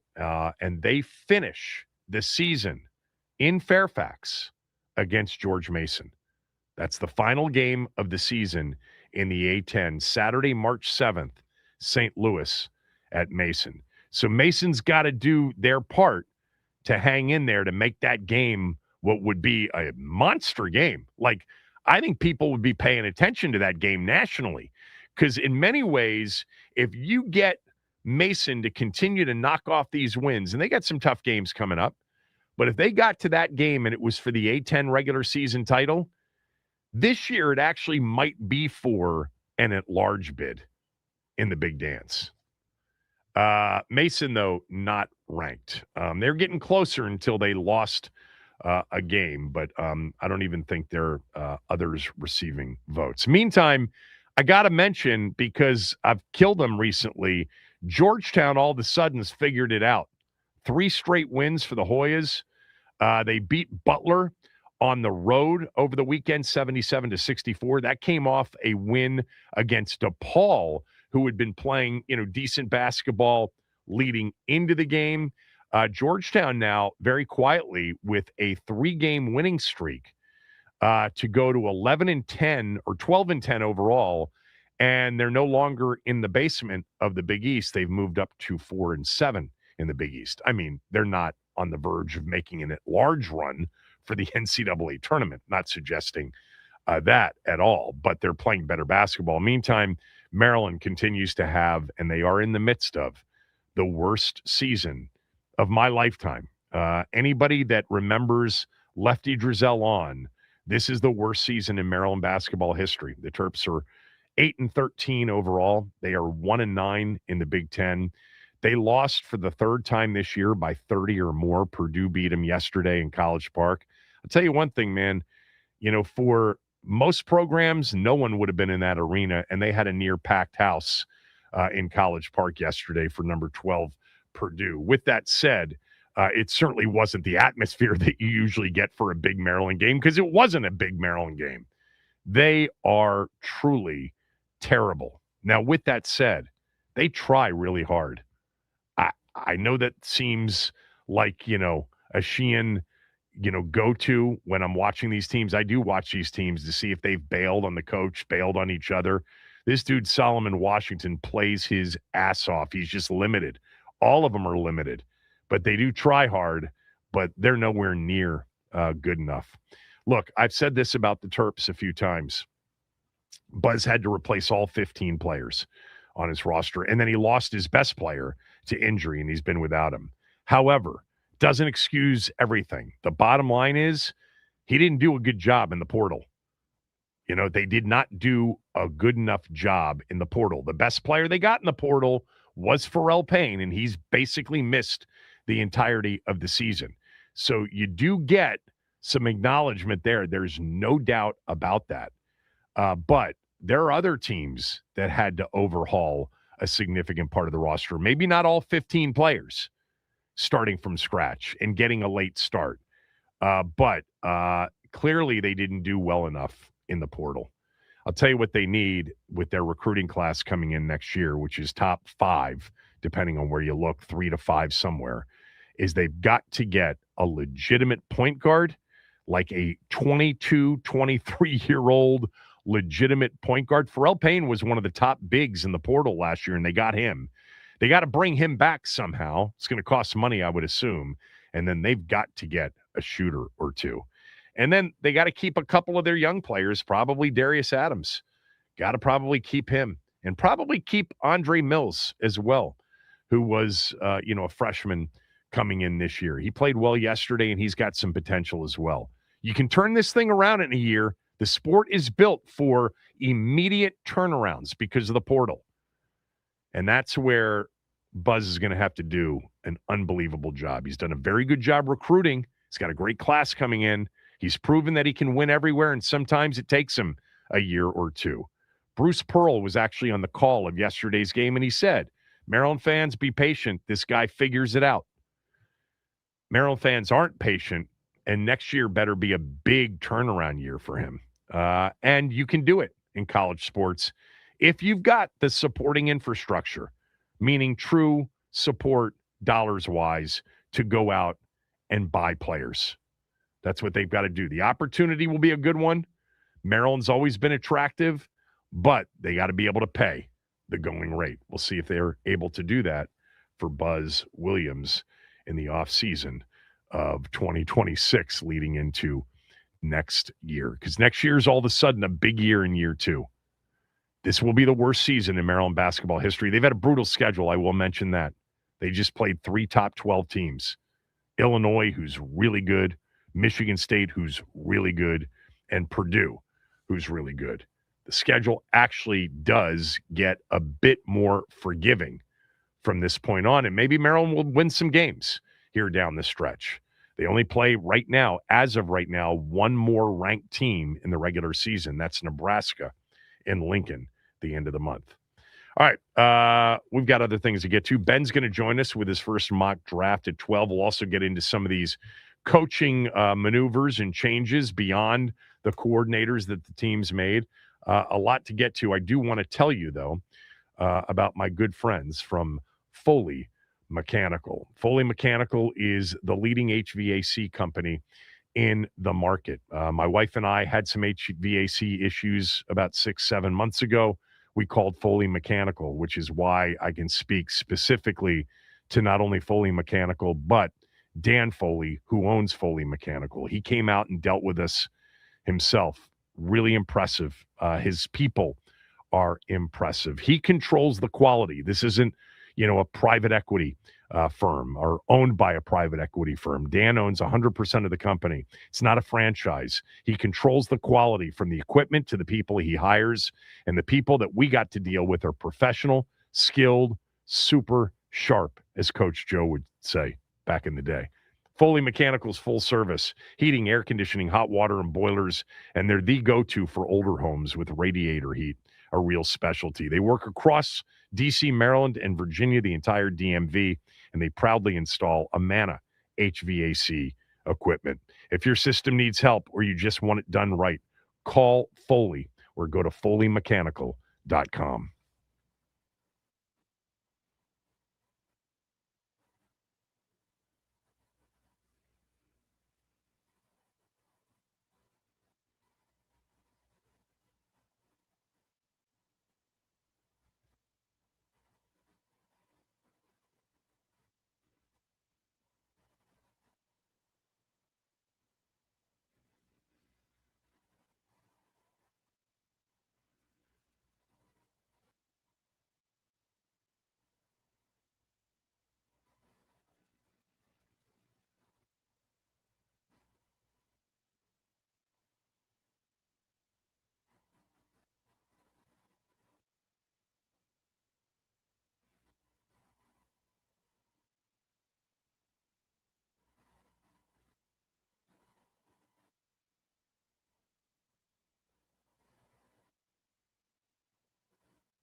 From David in Bethesda, David writes, Sheehan, comma, no Raheem, no Schwartz, no McDaniel, no Flores, no Gannon, etc., etc.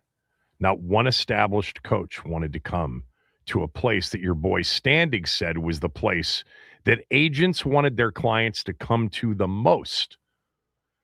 Yeah, remember Ben's survey over the summer that he does annually of NFL agents. They spoke very highly of not only Washington's new culture, but of Dan Quinn and Adam Peters. And you're right, none of the established coaches are here, but I don't know what that means with respect to the desire this franchise had to offer them to come here or their desire to entertain an offer.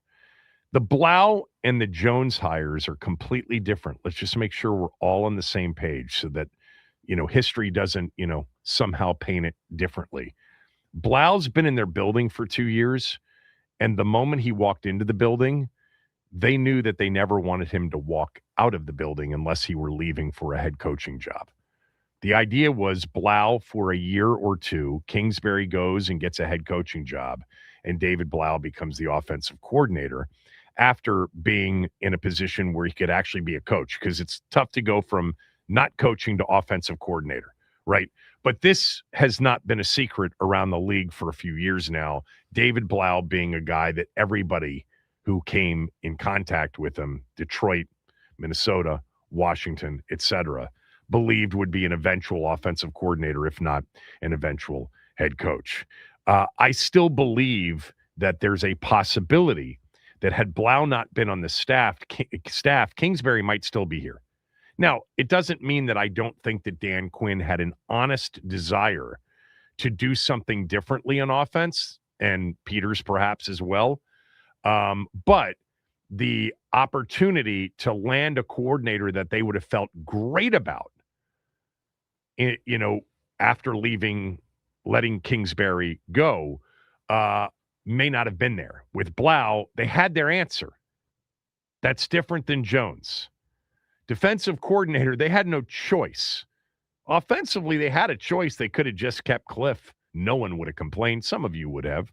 But nobody using any sort of reasonable judgment after the year he had with injuries would have said, oh, let's not run back 2024 again and hope that everybody's healthy. I mean, it was an elite offensive football team in 2024 under Cliff. And for those of you who have said, hey, your boy Cliff, it's not my boy Cliff. I just wouldn't have minded if he had come back. I think he did a good job here. He did a good job here. But, reaching out to say no one's hired him yet. No, nobody's hired him yet. That's true. He's not going to get a head coaching job. That's true. It seemed to be, 50-50 at best that he was going to get a head coaching job when they parted ways. I would be surprised if he doesn't end up with an offensive coordinator job. I would. And certainly it would make me think about, what others around the league thought of Cliff Kingsbury. The idea that he was going to get a head coaching job, he wasn't a very good head coach when he was in Arizona. So that opportunity wasn't just automatically going to reappear. But him not being an offensive coordinator in the league would surprise me. There are still several offensive coordinator openings. We'll see what happens. But it would not change the way I feel about the job he did here. He did a good job here. I mean, it's impossible to dispute the job he did here in 2024. You can debate 2025. I personally believe he did more with less in 2025, certainly more than the defensive side of the ball. Offense different from defense, because I do believe that there would have been, David in Bethesda, an established coach possibility had Jeff Ulbrich been available. I think if Ulbrich, the defensive coordinator in Atlanta, if he had been made available after maybe a firing of the entire staff in Atlanta, which would have included Raheem Morris and assistant coaches, they did not fire Jeff Ulbrich, who was under contract for another year. I would have assumed that would have been the guy that Dan Quinn would have gone to get. He would have been part of the Quinn family. That would have upset many of you, no doubt, because he was a Quinn guy from Atlanta. But I think that there would have been a good chance that he would have been the defensive coordinator here had he been available. But he wasn't available. And Stefanski decided to keep him, and he's the defensive coordinator again in Atlanta. And by the way, their defense really came on and was pretty good by the end of the year in Atlanta. Now, Jonathan Gannon, I think maybe Washington was interested, but Gannon chose Green Bay. Green Bay's got better talent. Is it possible that Raheem could have been possibility here? Maybe, but they would have had to wait to make sure that Raheem didn't get a head coaching job. And maybe Raheem, you got to know that Dan Quinn and Raheem Morris talked. Dan Quinn and Raheem Morris talked. Dan Quinn and Mike McDaniel talked. I don't know that for a fact. I'm not reporting that, but doesn't it seem pretty obvious with the relationship he has with those guys, and they all love him and he loves them, that they wouldn't have talked to at least say, hey, man, sorry it didn't work out for you, Raheem, in Atlanta. Wishing you the best. What are you thinking of doing? You know, McDaniel, the same thing after he got let go in Miami. But to wait for either one of them, specifically McDaniel, could have cost him Blau. That wasn't going to happen.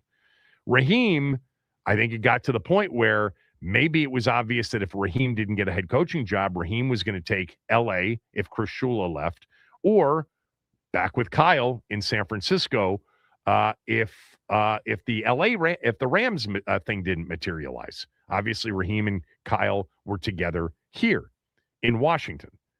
So Dan Quinn knows who he would have been able to get and wouldn't have. And I do think the defensive coordinator position conversation is different, because if Raheem or if Gannon or if Flores or somebody like that he could have really gotten, I think maybe he hangs in there for a little while longer. But people like Durante Jones. I'm intrigued. I'm excited about it. I like the Brian Flores system. He would have been the defensive coordinator in Minnesota right now had Flores gotten a head coaching job. Or if Flores had decided to go somewhere else, like Washington. But Minnesota kept him. $6 million a year. Ben Standing next.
Super Bowl week. Ben's with us today, and then again on Friday. On Friday, he'll make his pick. But his first mock draft is out. Multi-time mock draft champion, Ben Standig from Substack, Last Man Standing. That's the name of his podcast as well. You can get access to all of it at Ben Standig on X. Before we get to your mock draft, let's catch up with what happened this weekend with the Commanders as far as their defensive staff goes. Tell everybody who's gone and then who might be coming in. Yeah, they, once they hired a defensive coordinator from outside the building, you kind of had to figure that Durante Jones was going to want to bring in some of his own people. So we'll see what he does there, but that would mean others would have to go, and Washington moved on, according to a source from Ryan Kerrigan, of all people, who was the assistant linebacker coach and also a pass rush specialist. They're moving on from Sharif Floyd, assistant defensive line coach. Jason Simmons, their defensive passing game coordinator, is expected to leave to join the Steelers now that the Steelers have hired Patrick Graham as their defensive coordinator.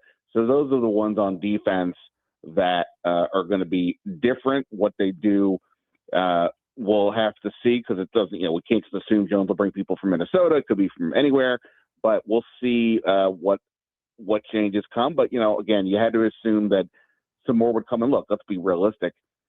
The defense, we obviously know they already changed the coordinator, but something wasn't right on that side of the ball, and they needed to make some moves. And if they think that these changes can help, so be it. Cliff Kingsbury still doesn't have a job. Do you think he will?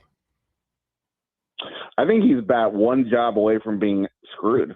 There are offensive coordinator positions where it's the title, but you're not calling the plays. So that's not the full-fledged one. Right. And of the 9 coordinator positions that are open at the moment you and I are speaking, 6 have a head coach or will have a head coach once the Raiders get Kubiak from Seattle, that are offensive-minded coaches. And typically those guys like to call their own plays. So that would eliminate those 6 for Kingsbury. The Jets have a defensive-minded head coach, so that's cool, but they have no quarterback, and they're the Jets. And then you have the 2 that are the most interesting, and that would be the Giants and the Seahawks. Once they move on, once Kubiak is gone and they've got Super Bowl to play, they'll deal with that later. But, I don't know that Kingsbury is at least interviewing with the Giants. If he doesn't get that job, something tells me he's not going to get the Seattle job. But if he doesn't get the Giants job, which I do think is interesting, because Jackson Dart feels like a good quarterback for what we saw here with Kingsbury and Jaden Daniels. But if he doesn't get that, I don't think he's getting even an offensive coordinator job. Yeah, I mean, it certainly wouldn't be Seattle. There's going to be somebody from that, Shanahan / McVay / Kevin O'Connell, Clint Kubiak tree. I would imagine they've got somebody on their staff that they might even elevate that has been coaching with Clint Kubiak. That doesn't make sense. What made sense for me was Baltimore, Philly, or the Giants. Baltimore and Philly now are filled. And so the Giants are the last one. And let's face it, he wouldn't have been their first choice because Monken was the first choice for John Harbaugh in New York. That would be interesting ultimately if Kingsbury did not get a job. Now, if he didn't, he'll end up with Lincoln Riley at USC or somebody in college as an offensive consultant, because keep in mind, I think, correct me if I'm wrong, he still has 1 year left of Arizona Cardinals head coaching money. Yeah, I think that's right. Those terms are always kind of somewhat vague, but yeah, I think that's right. What's interesting to me about this Kingsbury situation, it goes back to, at least for me, when I started late in the season wondering if his future was going to be in Washington.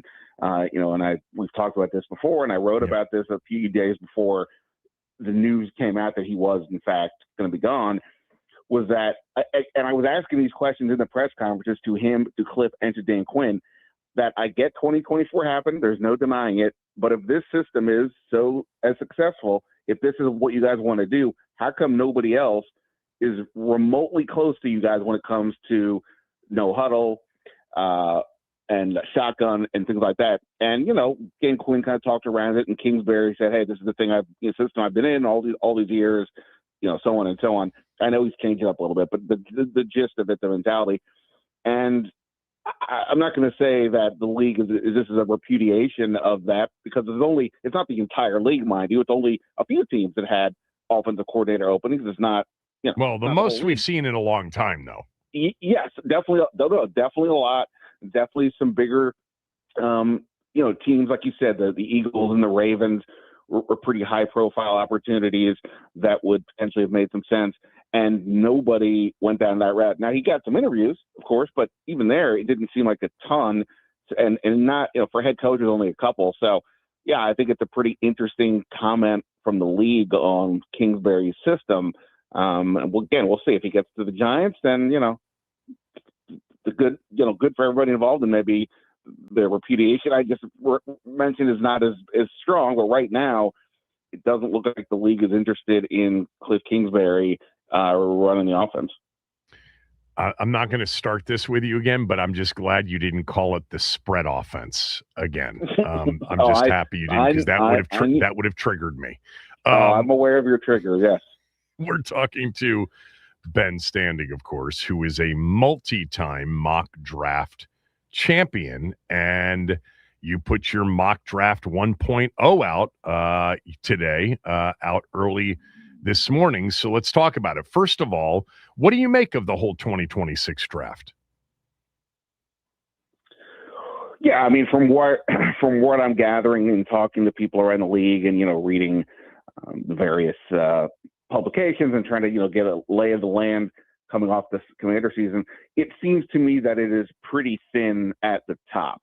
That that there's not a ton of top shelf blue chip prospects. Is that just because of quarterbacks, lack thereof? Well, certainly the quarterback. I mean, obviously, I think we all assume Fernando Mendoza is going number one. But, I'd ask about, hey, if Mendoza had been in that 2024 draft that had 6 quarterbacks in the top 12, where does he go? And the general answer I got was somewhere in the Michael Penix, J.J. McCarthy. Obviously, the order is, Bo Nix went 6, so that probably changes now. But somewhere in that McCarthy, Penix, grading level.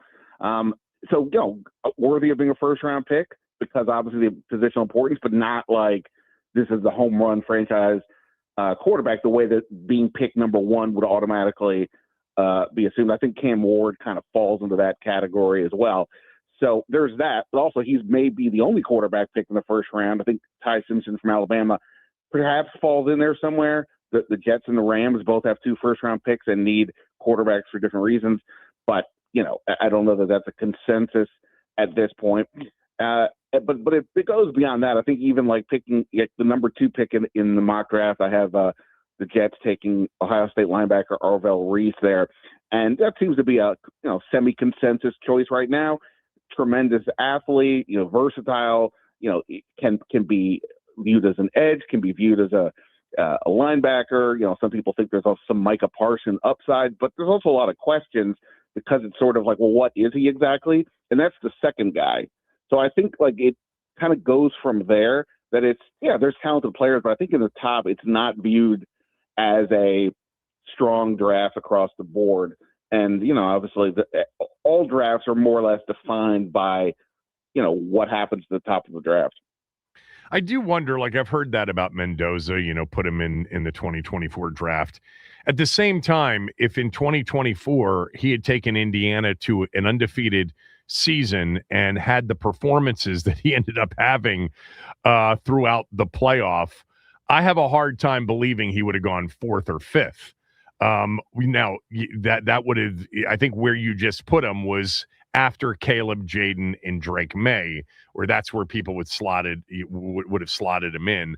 I think that's easy to do, but in the moment, no one had a performance other than Jaden Daniels in 2024 like Mendoza had this year.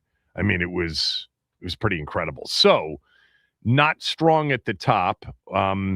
probably means fewer opportunities unless, well, let me ask you this. If you've done any research into this, we hear every year from, draft experts that, not every draft has 32 first round grades.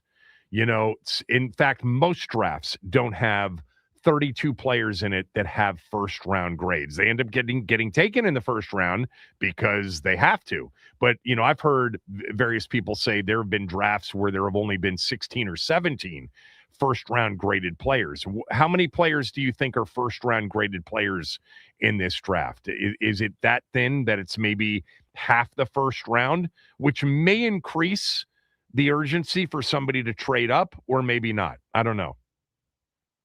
Yeah, no, it's a great question, and I think it is an important one that people, I think, don't always appreciate. Every year the draft happens, there are 32 picks in the first round, and those picks will get used by somebody, and therefore 32 players will get picked in the first round and be first round picks for the rest of their lives. But that's different than the grade that you're talking about, which is very accurate. Most years when I talk to people, sometimes it's in the teens or the low 20s, the number of players they have in the first round. Of course, every team, no matter who they pick, ultimately is like, oh yeah, we had this guy graded in our top 10, but you know how that goes. So I don't know the exact number, or I don't have a good feel for that number right yet. And it's a good question. I'll start asking maybe a bit more, but like I said, there's good, there's decent depth, especially at certain positions. Defensive line this year seems to be one place where there's a lot of depth, which is obviously great news for a team that may need some more defensive line help. But in terms of the number of first round picks, it's probably the kind of what you said, like low teens, early 20s would be my guess. But in terms of the number of guys who legitimately grades in the first round, I like to think, like, there was something I saw today where apparently Ty Simpson, the Alabama quarterback's dad, apparently came out and said somewhere that everybody he's talked to in the league had his son as a first round pick.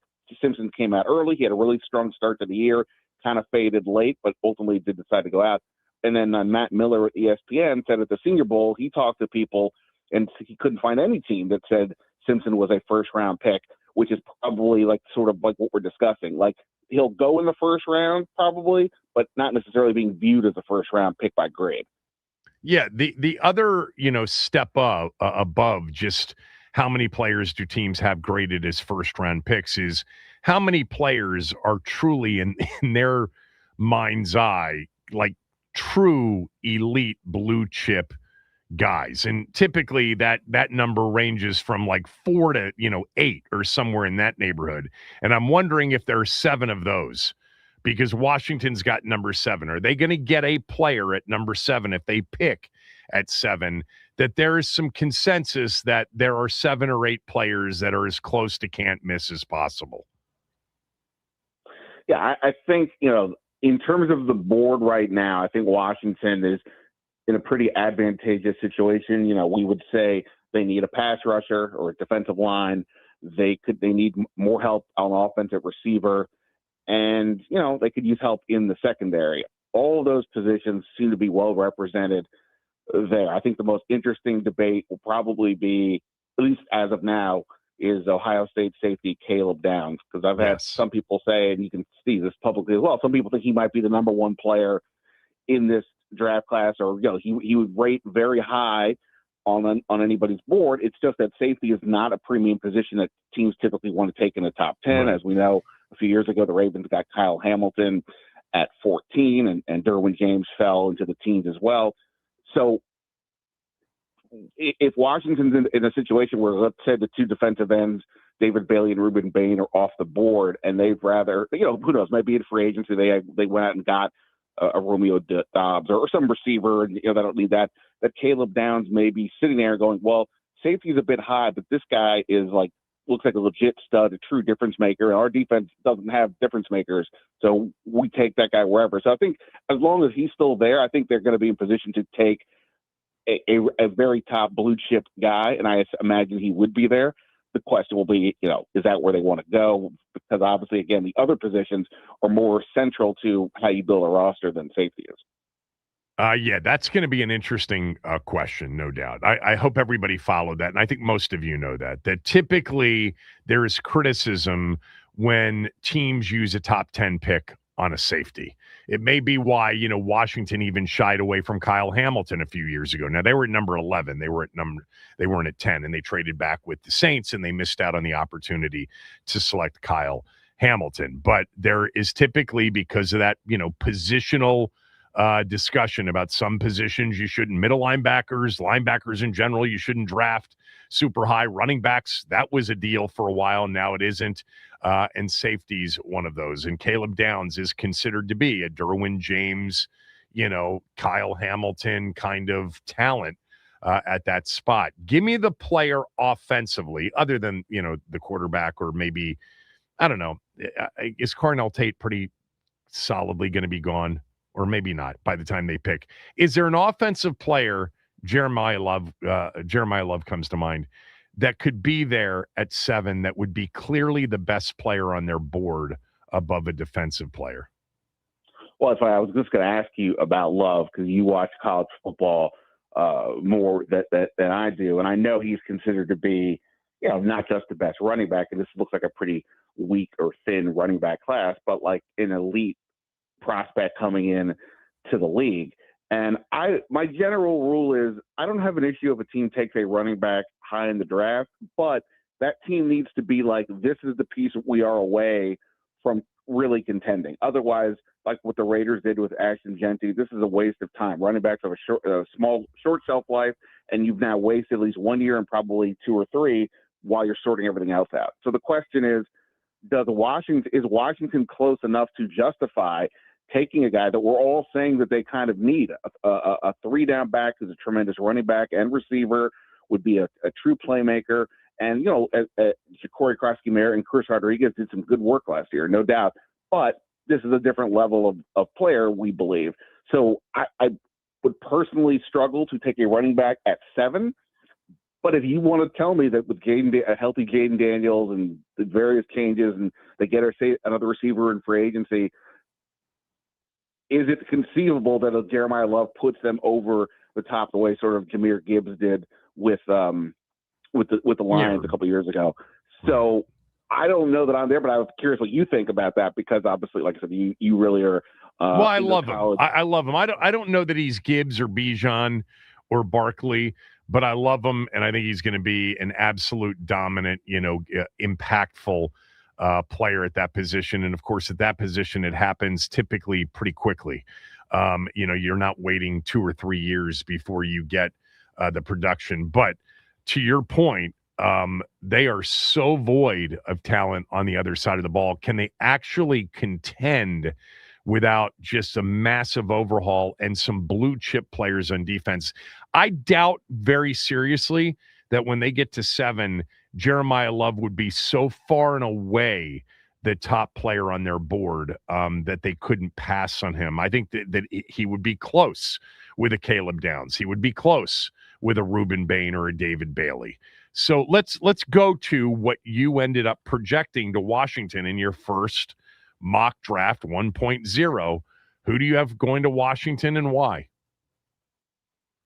Yeah, I mean, look, all things being equal, they've got to get help on the defense, specifically the pass rush, more help up front. As we know, Dorrance Armstrong, easily their best pass rusher last year, but he's coming off an ACL surgery, and the other defensive end spot, who knows? So they've got to get more help there. There's 2 guys. There's David Bailey from Texas Tech, who's more of that sleek edge guy. And then there's Reuben Bain from Miami. If you were watching the college football playoffs, you saw a lot of Reuben Bain, huge lineman, very powerful, just made plays, though, as a pass rusher and a run stuffer. And he is the guy that I have them taking at 7. I had Bailey going earlier to the Titans at 4, and Bain falling there. Again, there's no guarantee that both of them ultimately make it to 7. In fact, because of the importance of that position, it's not going to surprise me if both of them are in fact gone and all the receivers are still on the board, leading to a different question for Washington. But we'll deal with that later. But yeah, to me, Bain would make a ton of sense. And even we still don't quite know what Durante Jones is going to want to do here in terms of scheme and all that.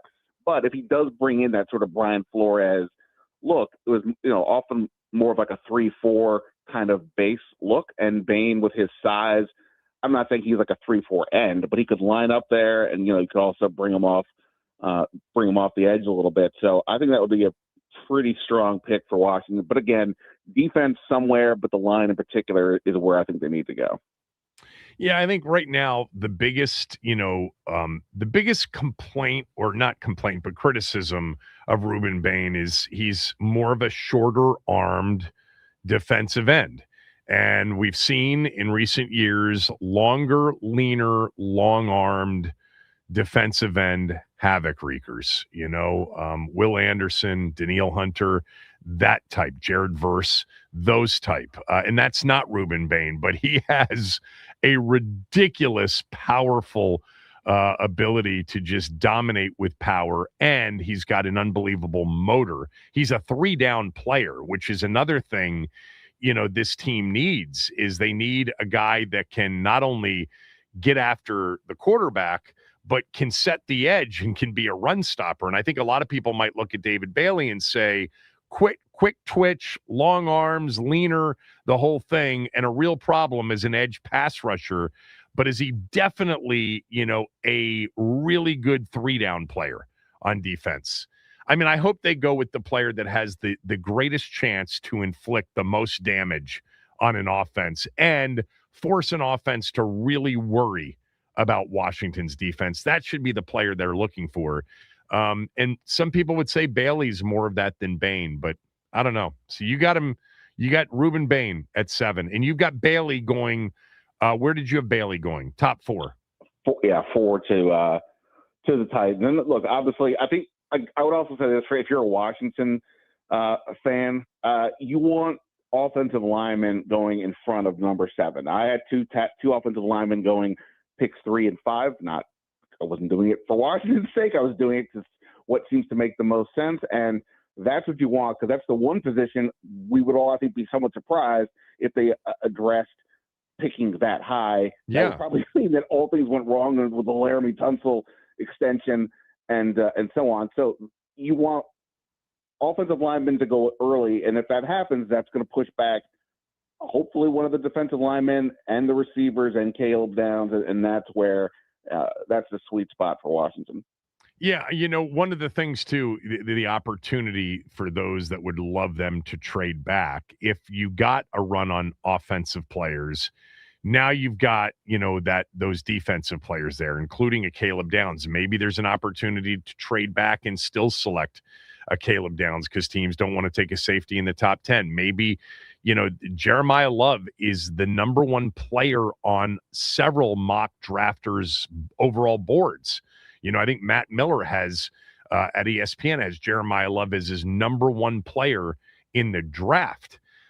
So if somebody's really interested and they're afraid that, they're not going to get the opportunity to select Love, and they're closer, let's just say, to use your description, a player away. Like, by the way, the Chiefs, you have them going to the Chiefs 2 teams later. That would be certainly interesting. Could the Chiefs, feel like they got to get up a spot? Washington trades back 2 spots. They take Caleb Downs there, but they pick up some more draft capital. Yeah, it's going to be fun to watch because it's not a quarterback draft after Mendoza. This is not going to be that draft where teams are just trying to get up to number 7 or number 5 or 4 or 9 or 10 to take a quarterback. That's not this draft at all. I mean, like you said, maybe Ty Simpson. But with Dante Moore going back to Oregon, it's not happening. There's nobody else that's even close to first round. Am I missing anybody? I don't think so. No, I don't think so. Obviously we're about this, we just had the Senior Bowl, the Combine is coming up. There will be workouts, all these types of things. And as we see over the years, teams can talk themselves into stuff. I know like Garrett Nussmeier was one of those guys that was viewed as a potential first-round pick before the college season started. He really fell off, but looked like he had a pretty good Senior Bowl, was named MVP for whichever side he was on. So, I would doubt it because it doesn't seem like there's anybody right now who's even close. But, perhaps somebody like that surprises later on as teams get more desperate, depending on how free agency goes. And by the way, like to your point of a trade, if Love gets past Washington at 7, I think the Saints at 8 could definitely take him, and the Chiefs at 9 would be a frightening one. I think for the league, based on what the Chiefs' run game has just been non-existent for the most part in recent years, and I think that's led to their downfall to a degree. Downfall is all relative, but they didn't make the playoffs this year. So maybe, to your point, maybe there is a battle there between 8 and 9 for who gets Love, and Washington could be the beneficiary of that if the Chiefs wanted to jump up, or even if the Saints were like, hey, let's secure this. So yeah, I mean that'll be a fun watch over the next several weeks as well. All right, thanks, appreciate it. Of course, man. See ya. Ben Standig, everybody. So it is Super Bowl week, and we've got the rest of the week to talk about the game and to talk about some of our team's history. But on the heels of Ben's first mock draft, and he's got Ruben Bain, defensive end, Miami, falling to 7. Washington takes 7 there. We can start talking a little bit about the draft. But here's what I want to know, more specifically than who do you want? And that is, given all of the defensive needs, how upset would you be if they took an offensive player? What if the best player on their board was a player like Carnell Tate, wide receiver from Ohio State, or Jeremiah Love, running back Notre Dame?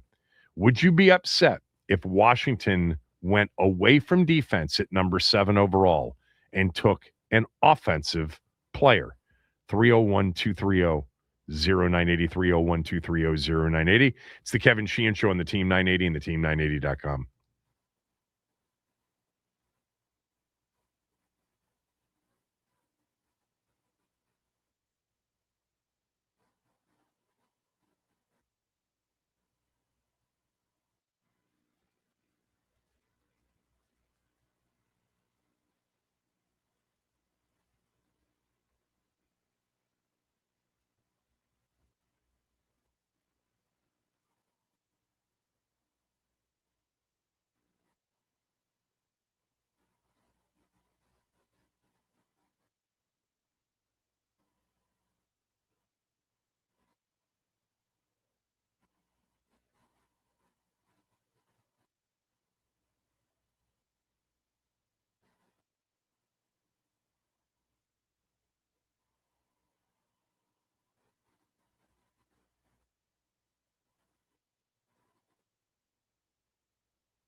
Talk draft here in a second. I just wanted to read this from Janice. I was just reading tweets in between the break, and Janice writes, Kevin is a marketing consultant for Fortune 200 companies. You are correct.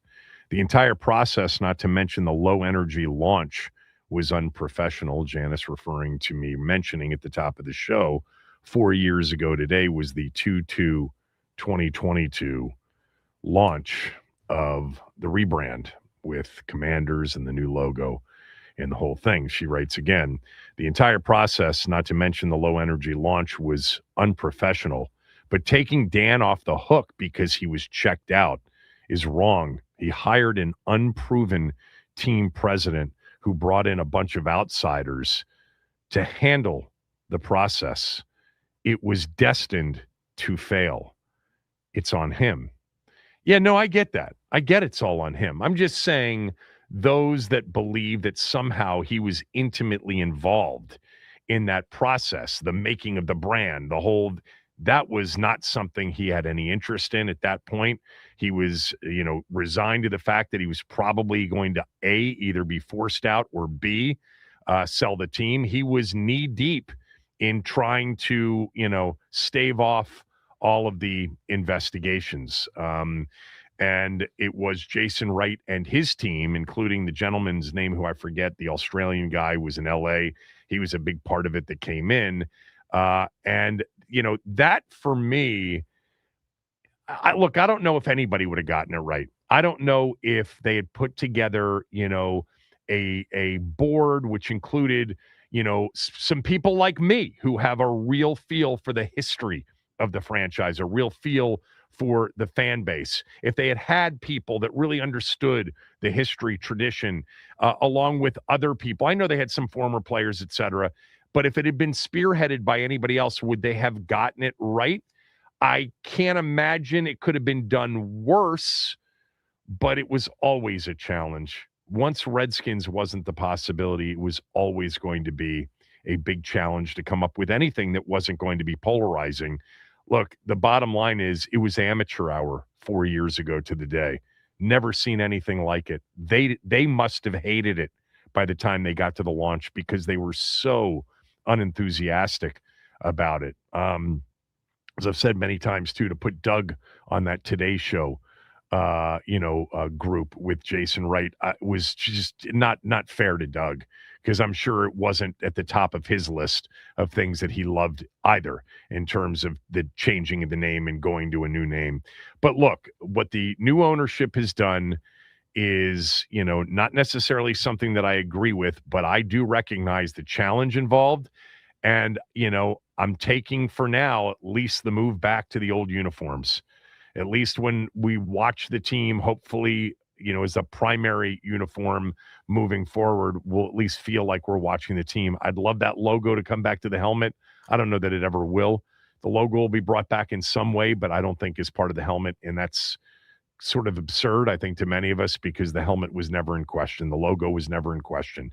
No one ever accused the logo of being insensitive in any sort of way. But then again, would it have a tie to the name? I mean, it's Native American imagery, and the name isn't of Native American imagery unless you want to say Commanders in some sort of Native American tribe, etc. All right, I'm moving on right now. I'm going to ask the question that I asked before the break, and I want to take calls on this.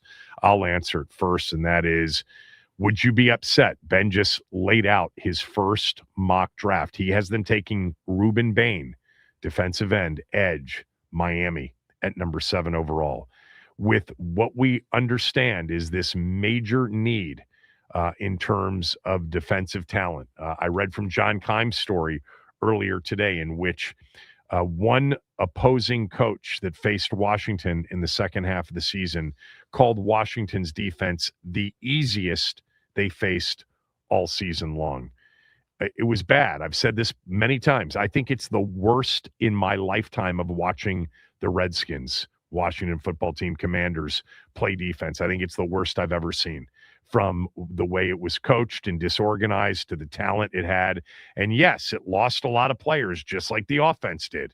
And it makes it harder to evaluate, but this was never going to be a good defense, even if Dorrance Armstrong and Dietrich Wise and Trey Amos and everybody else stays healthy. It was never going to be that good of a defense.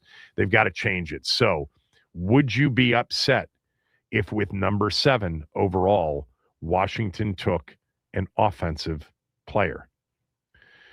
Look, I think this team is desperate for great players. I think they have one at quarterback. I think they have one at left tackle. I think they certainly have, a very good number 1 wide receiver, not elite, but very good number 1 wide receiver. And then that's it. That's it.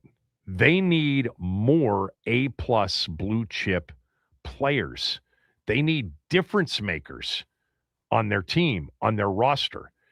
And if the best difference maker for them is an offensive player, I don't have a problem with it.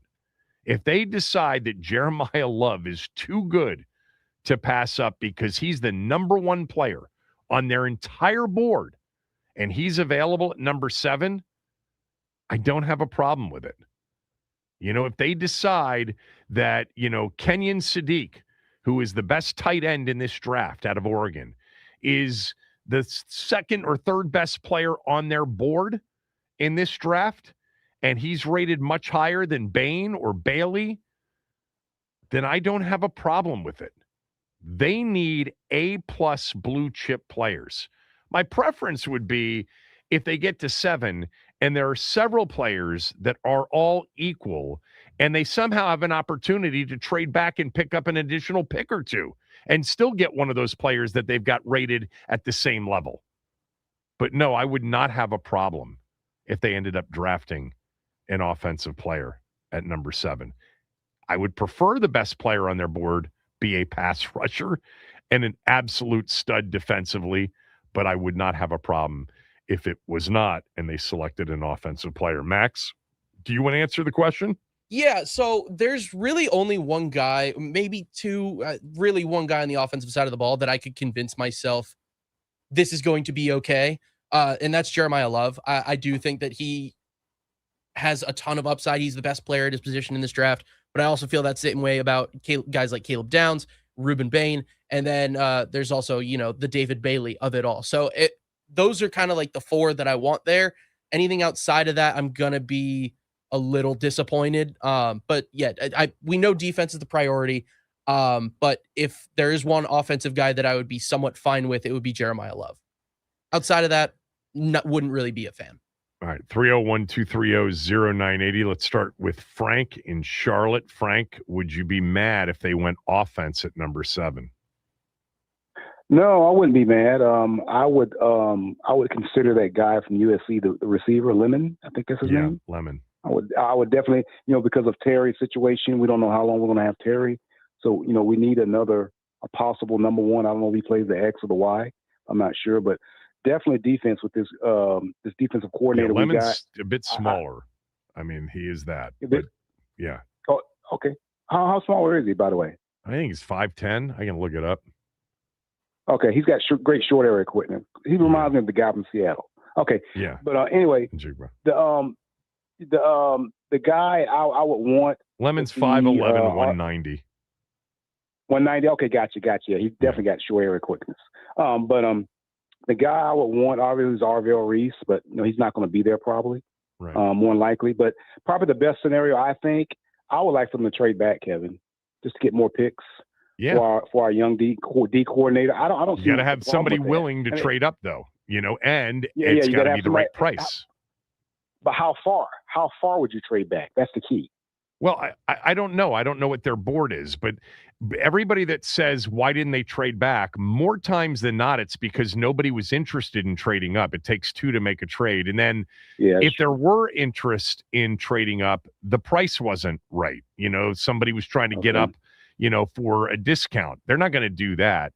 And the other thing to do, the other thing to consider is what Ben and I were talking about. Some of these drafts only have 8 or 9 players that, most of the, evaluators believe are, sure things or as close to sure things as a sure thing can be, which is, not super sure in an NFL draft. But you get my point. Like, when Washington traded back, I always use this example in 2010. and they picked up some additional picks, and they picked Ryan Kerrigan. That's fine, but they passed on J.J. Watt. You know, in the recent 2023 draft, when they traded back and everybody was so excited and thought they were playing chess to everybody's checkers, the Saints got Chris Olave, and then the Ravens took Kyle Hamilton in front of Jahan Dotson. So we don't want that result with a trade back. We've got a long time to get to the point where we say, look, if they go past 7, if they drop, they're not going to get a potential A-plus player. Of course they could. I'm just saying the way it looks going in.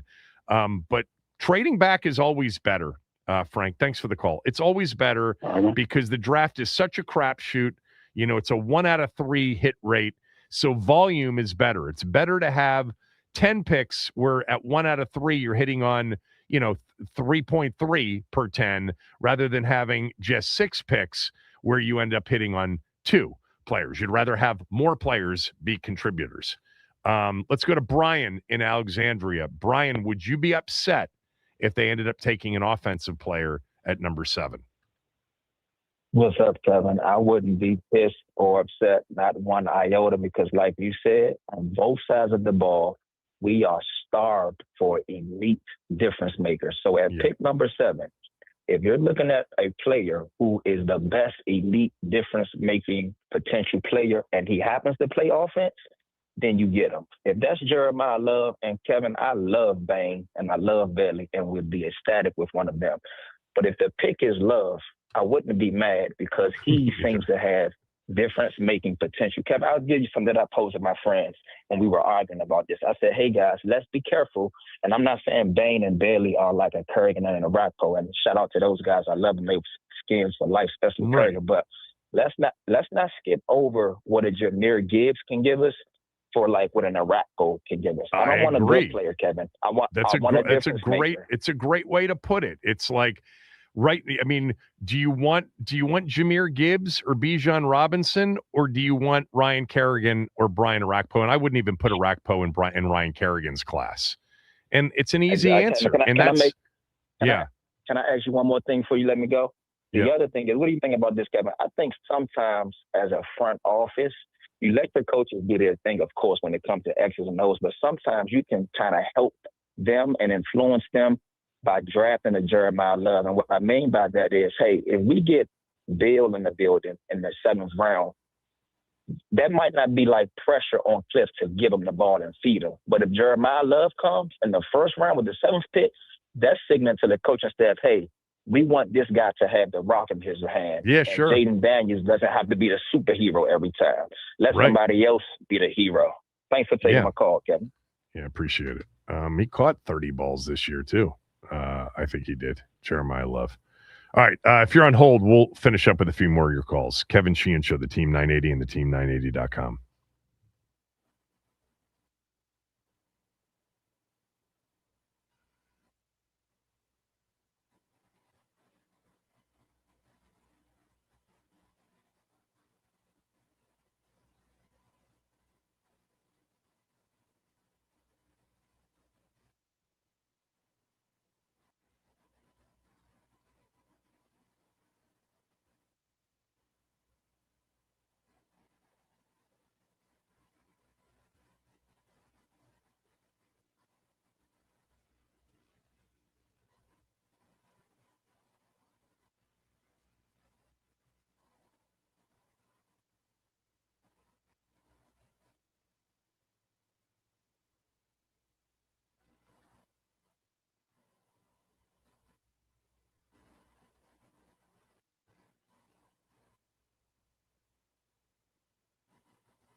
Would you be upset if Washington, with number 7 overall, night 1 of the draft in April, took an offensive player instead of a defensive player? I would not. I just want them to take the player that they believe can be a true A-plus impact player, the best one on the board. Not if it's a quarterback, and it won't be. Not if it's a left tackle, and it probably won't be. But if it were an offensive skill position player versus, an edge rusher, if they thought Jeremiah Love was just too good to pass up, even though they really liked Reuben Bain or David Bailey, I would not have a problem with that at all. Let's go to Rick. Rick, thanks for holding. Go ahead. Hey, Kevin, thank you for taking my call. Sure. No, I wouldn't be upset.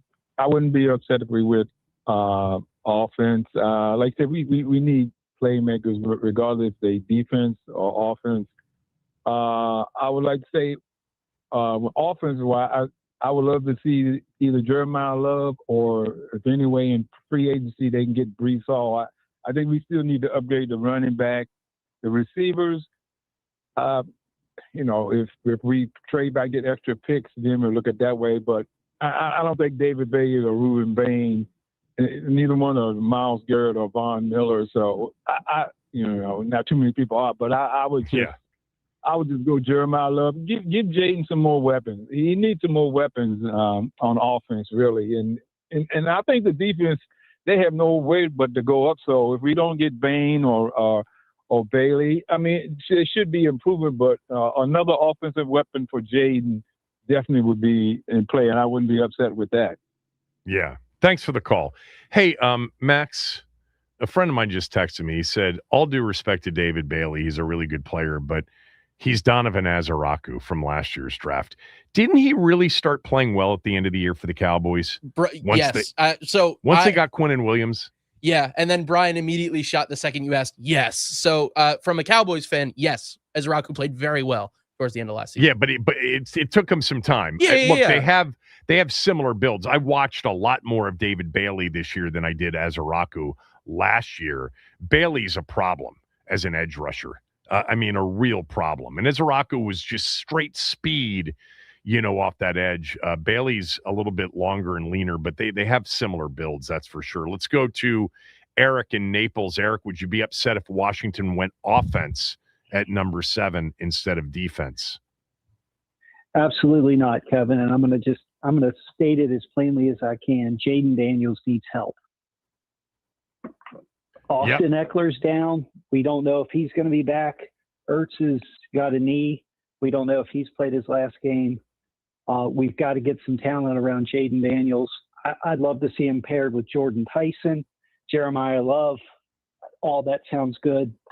I'm going to hang up and listen.